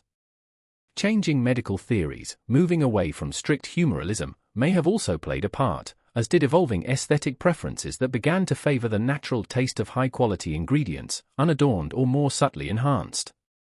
Simplicity and clarity began to be valued in new ways, at least in some culinary circles. Yet, there seems to be a recurring human fascination with these older, more complex flavor profiles. You see it in the modern craft food movement, with its interest in historical recipes, artisanal methods, and bold flavor combinations. Chefs experiment with ancient grains, heritage meats, and forgotten spices. There's a certain nostalgia, perhaps, but also a recognition that these old ways of eating offer unique and satisfying sensory experiences. We've gained much in our culinary evolution: access to global ingredients year-round, a scientific understanding of nutrition, incredible technological aids in the kitchen. But perhaps, in our embrace of modern simplicity, we sometimes miss out on the sheer, unadulterated exuberance of a medieval feast, where flavors were loud, proud, and unapologetically complex. So, was the case of spiced wine and sugared mutton truly curious? From our modern vantage point, perhaps it seems so. But as we've journeyed through the medieval world, exploring its trade routes, its kitchens, its social structures, its religious beliefs, and its understanding of health, hopefully, you've come to see that these dishes were not arbitrary or bizarre. They were the logical, delightful, and entirely sensible products of their time. They spoke of wealth and status, of exotic connections and humoral balance, of culinary artistry and a deep-seated love for flavors that stimulated and surprised. The spirit of that medieval palate, with its embrace of sweet and savory, its passion for spice, and its flair for the dramatic, hasn't entirely left us. It lingers in the background, a subtle seasoning in our modern culinary world, reminding us that taste is a journey, not a destination, and that the foods of the past still have much to teach us, and to delight us, if we only take the time to listen and to taste. And so, our long nights ramble through the echoing halls and fragrant kitchens of the medieval past, a journey shared across the quiet hours, gently, almost imperceptibly, draws towards its close.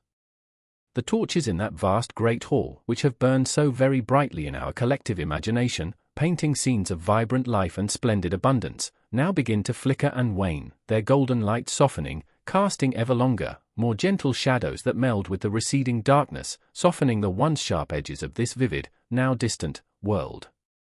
The boisterous sounds of the feast, the resonant clatter of pewter upon sturdy oak, the clear, ringing call of the herald announcing yet another marvel from the kitchens, the sweet, plangent songs of the minstrels with their lutes and viols, and the warm, enveloping murmur of countless conversations, rising and falling like a gentle tide, all these are now gradually, peacefully, receding, fading away into a soft, distant hum, like the cherished memory of a half-forgotten, yet wonderfully pleasant, dream. You can almost feel the subtle chill of the approaching pre-dawn air, that quiet messenger of a new day, beginning to seep, cool and refreshing, through the ancient, silent stones of the great keep, a gentle reminder that even the grandest, most exuberant of human celebrations must eventually, and gracefully, yield to the quiet, unhurried rhythm of passing time. The rich, almost intoxicatingly heady aromas of slowly roasting meats, of those wonderfully potent and exotic spices carried on currents of warm air, of sweet, alluring hypocras and intricately crafted sugary confections, which so completely filled and delighted our senses only moments ago, are now themselves becoming fainter, more ethereal, dissolving into the stillness, leaving behind just the faintest trace, a mere whisper of their former, glorious potency on the cool, still night air that now settles around you. You might find yourself, in your mind's eye, standing quite alone in a quiet, shadowed corner of that now emptying, cavernous hall, the very last embers of the once roaring fires glowing with a soft, rhubarb-red warmth in the massive, stone-arched hearth. The long trestle tables, so recently laden with an almost unimaginable bounty, are cleared and perhaps already spirited away. The colourful banners and tapestries hang still and undisturbed in the growing silence, and a profound, almost tangible sense of peace, deep and comforting, settles over the entire scene. The curious case of spiced wine and sugared mutton, which once seemed such an intriguing, almost perplexing puzzle from our modern perspective, now feels comfortably understood, its inherent logic and its undeniable allure fully appreciated within the rich, complex tapestry of its own unique time and place.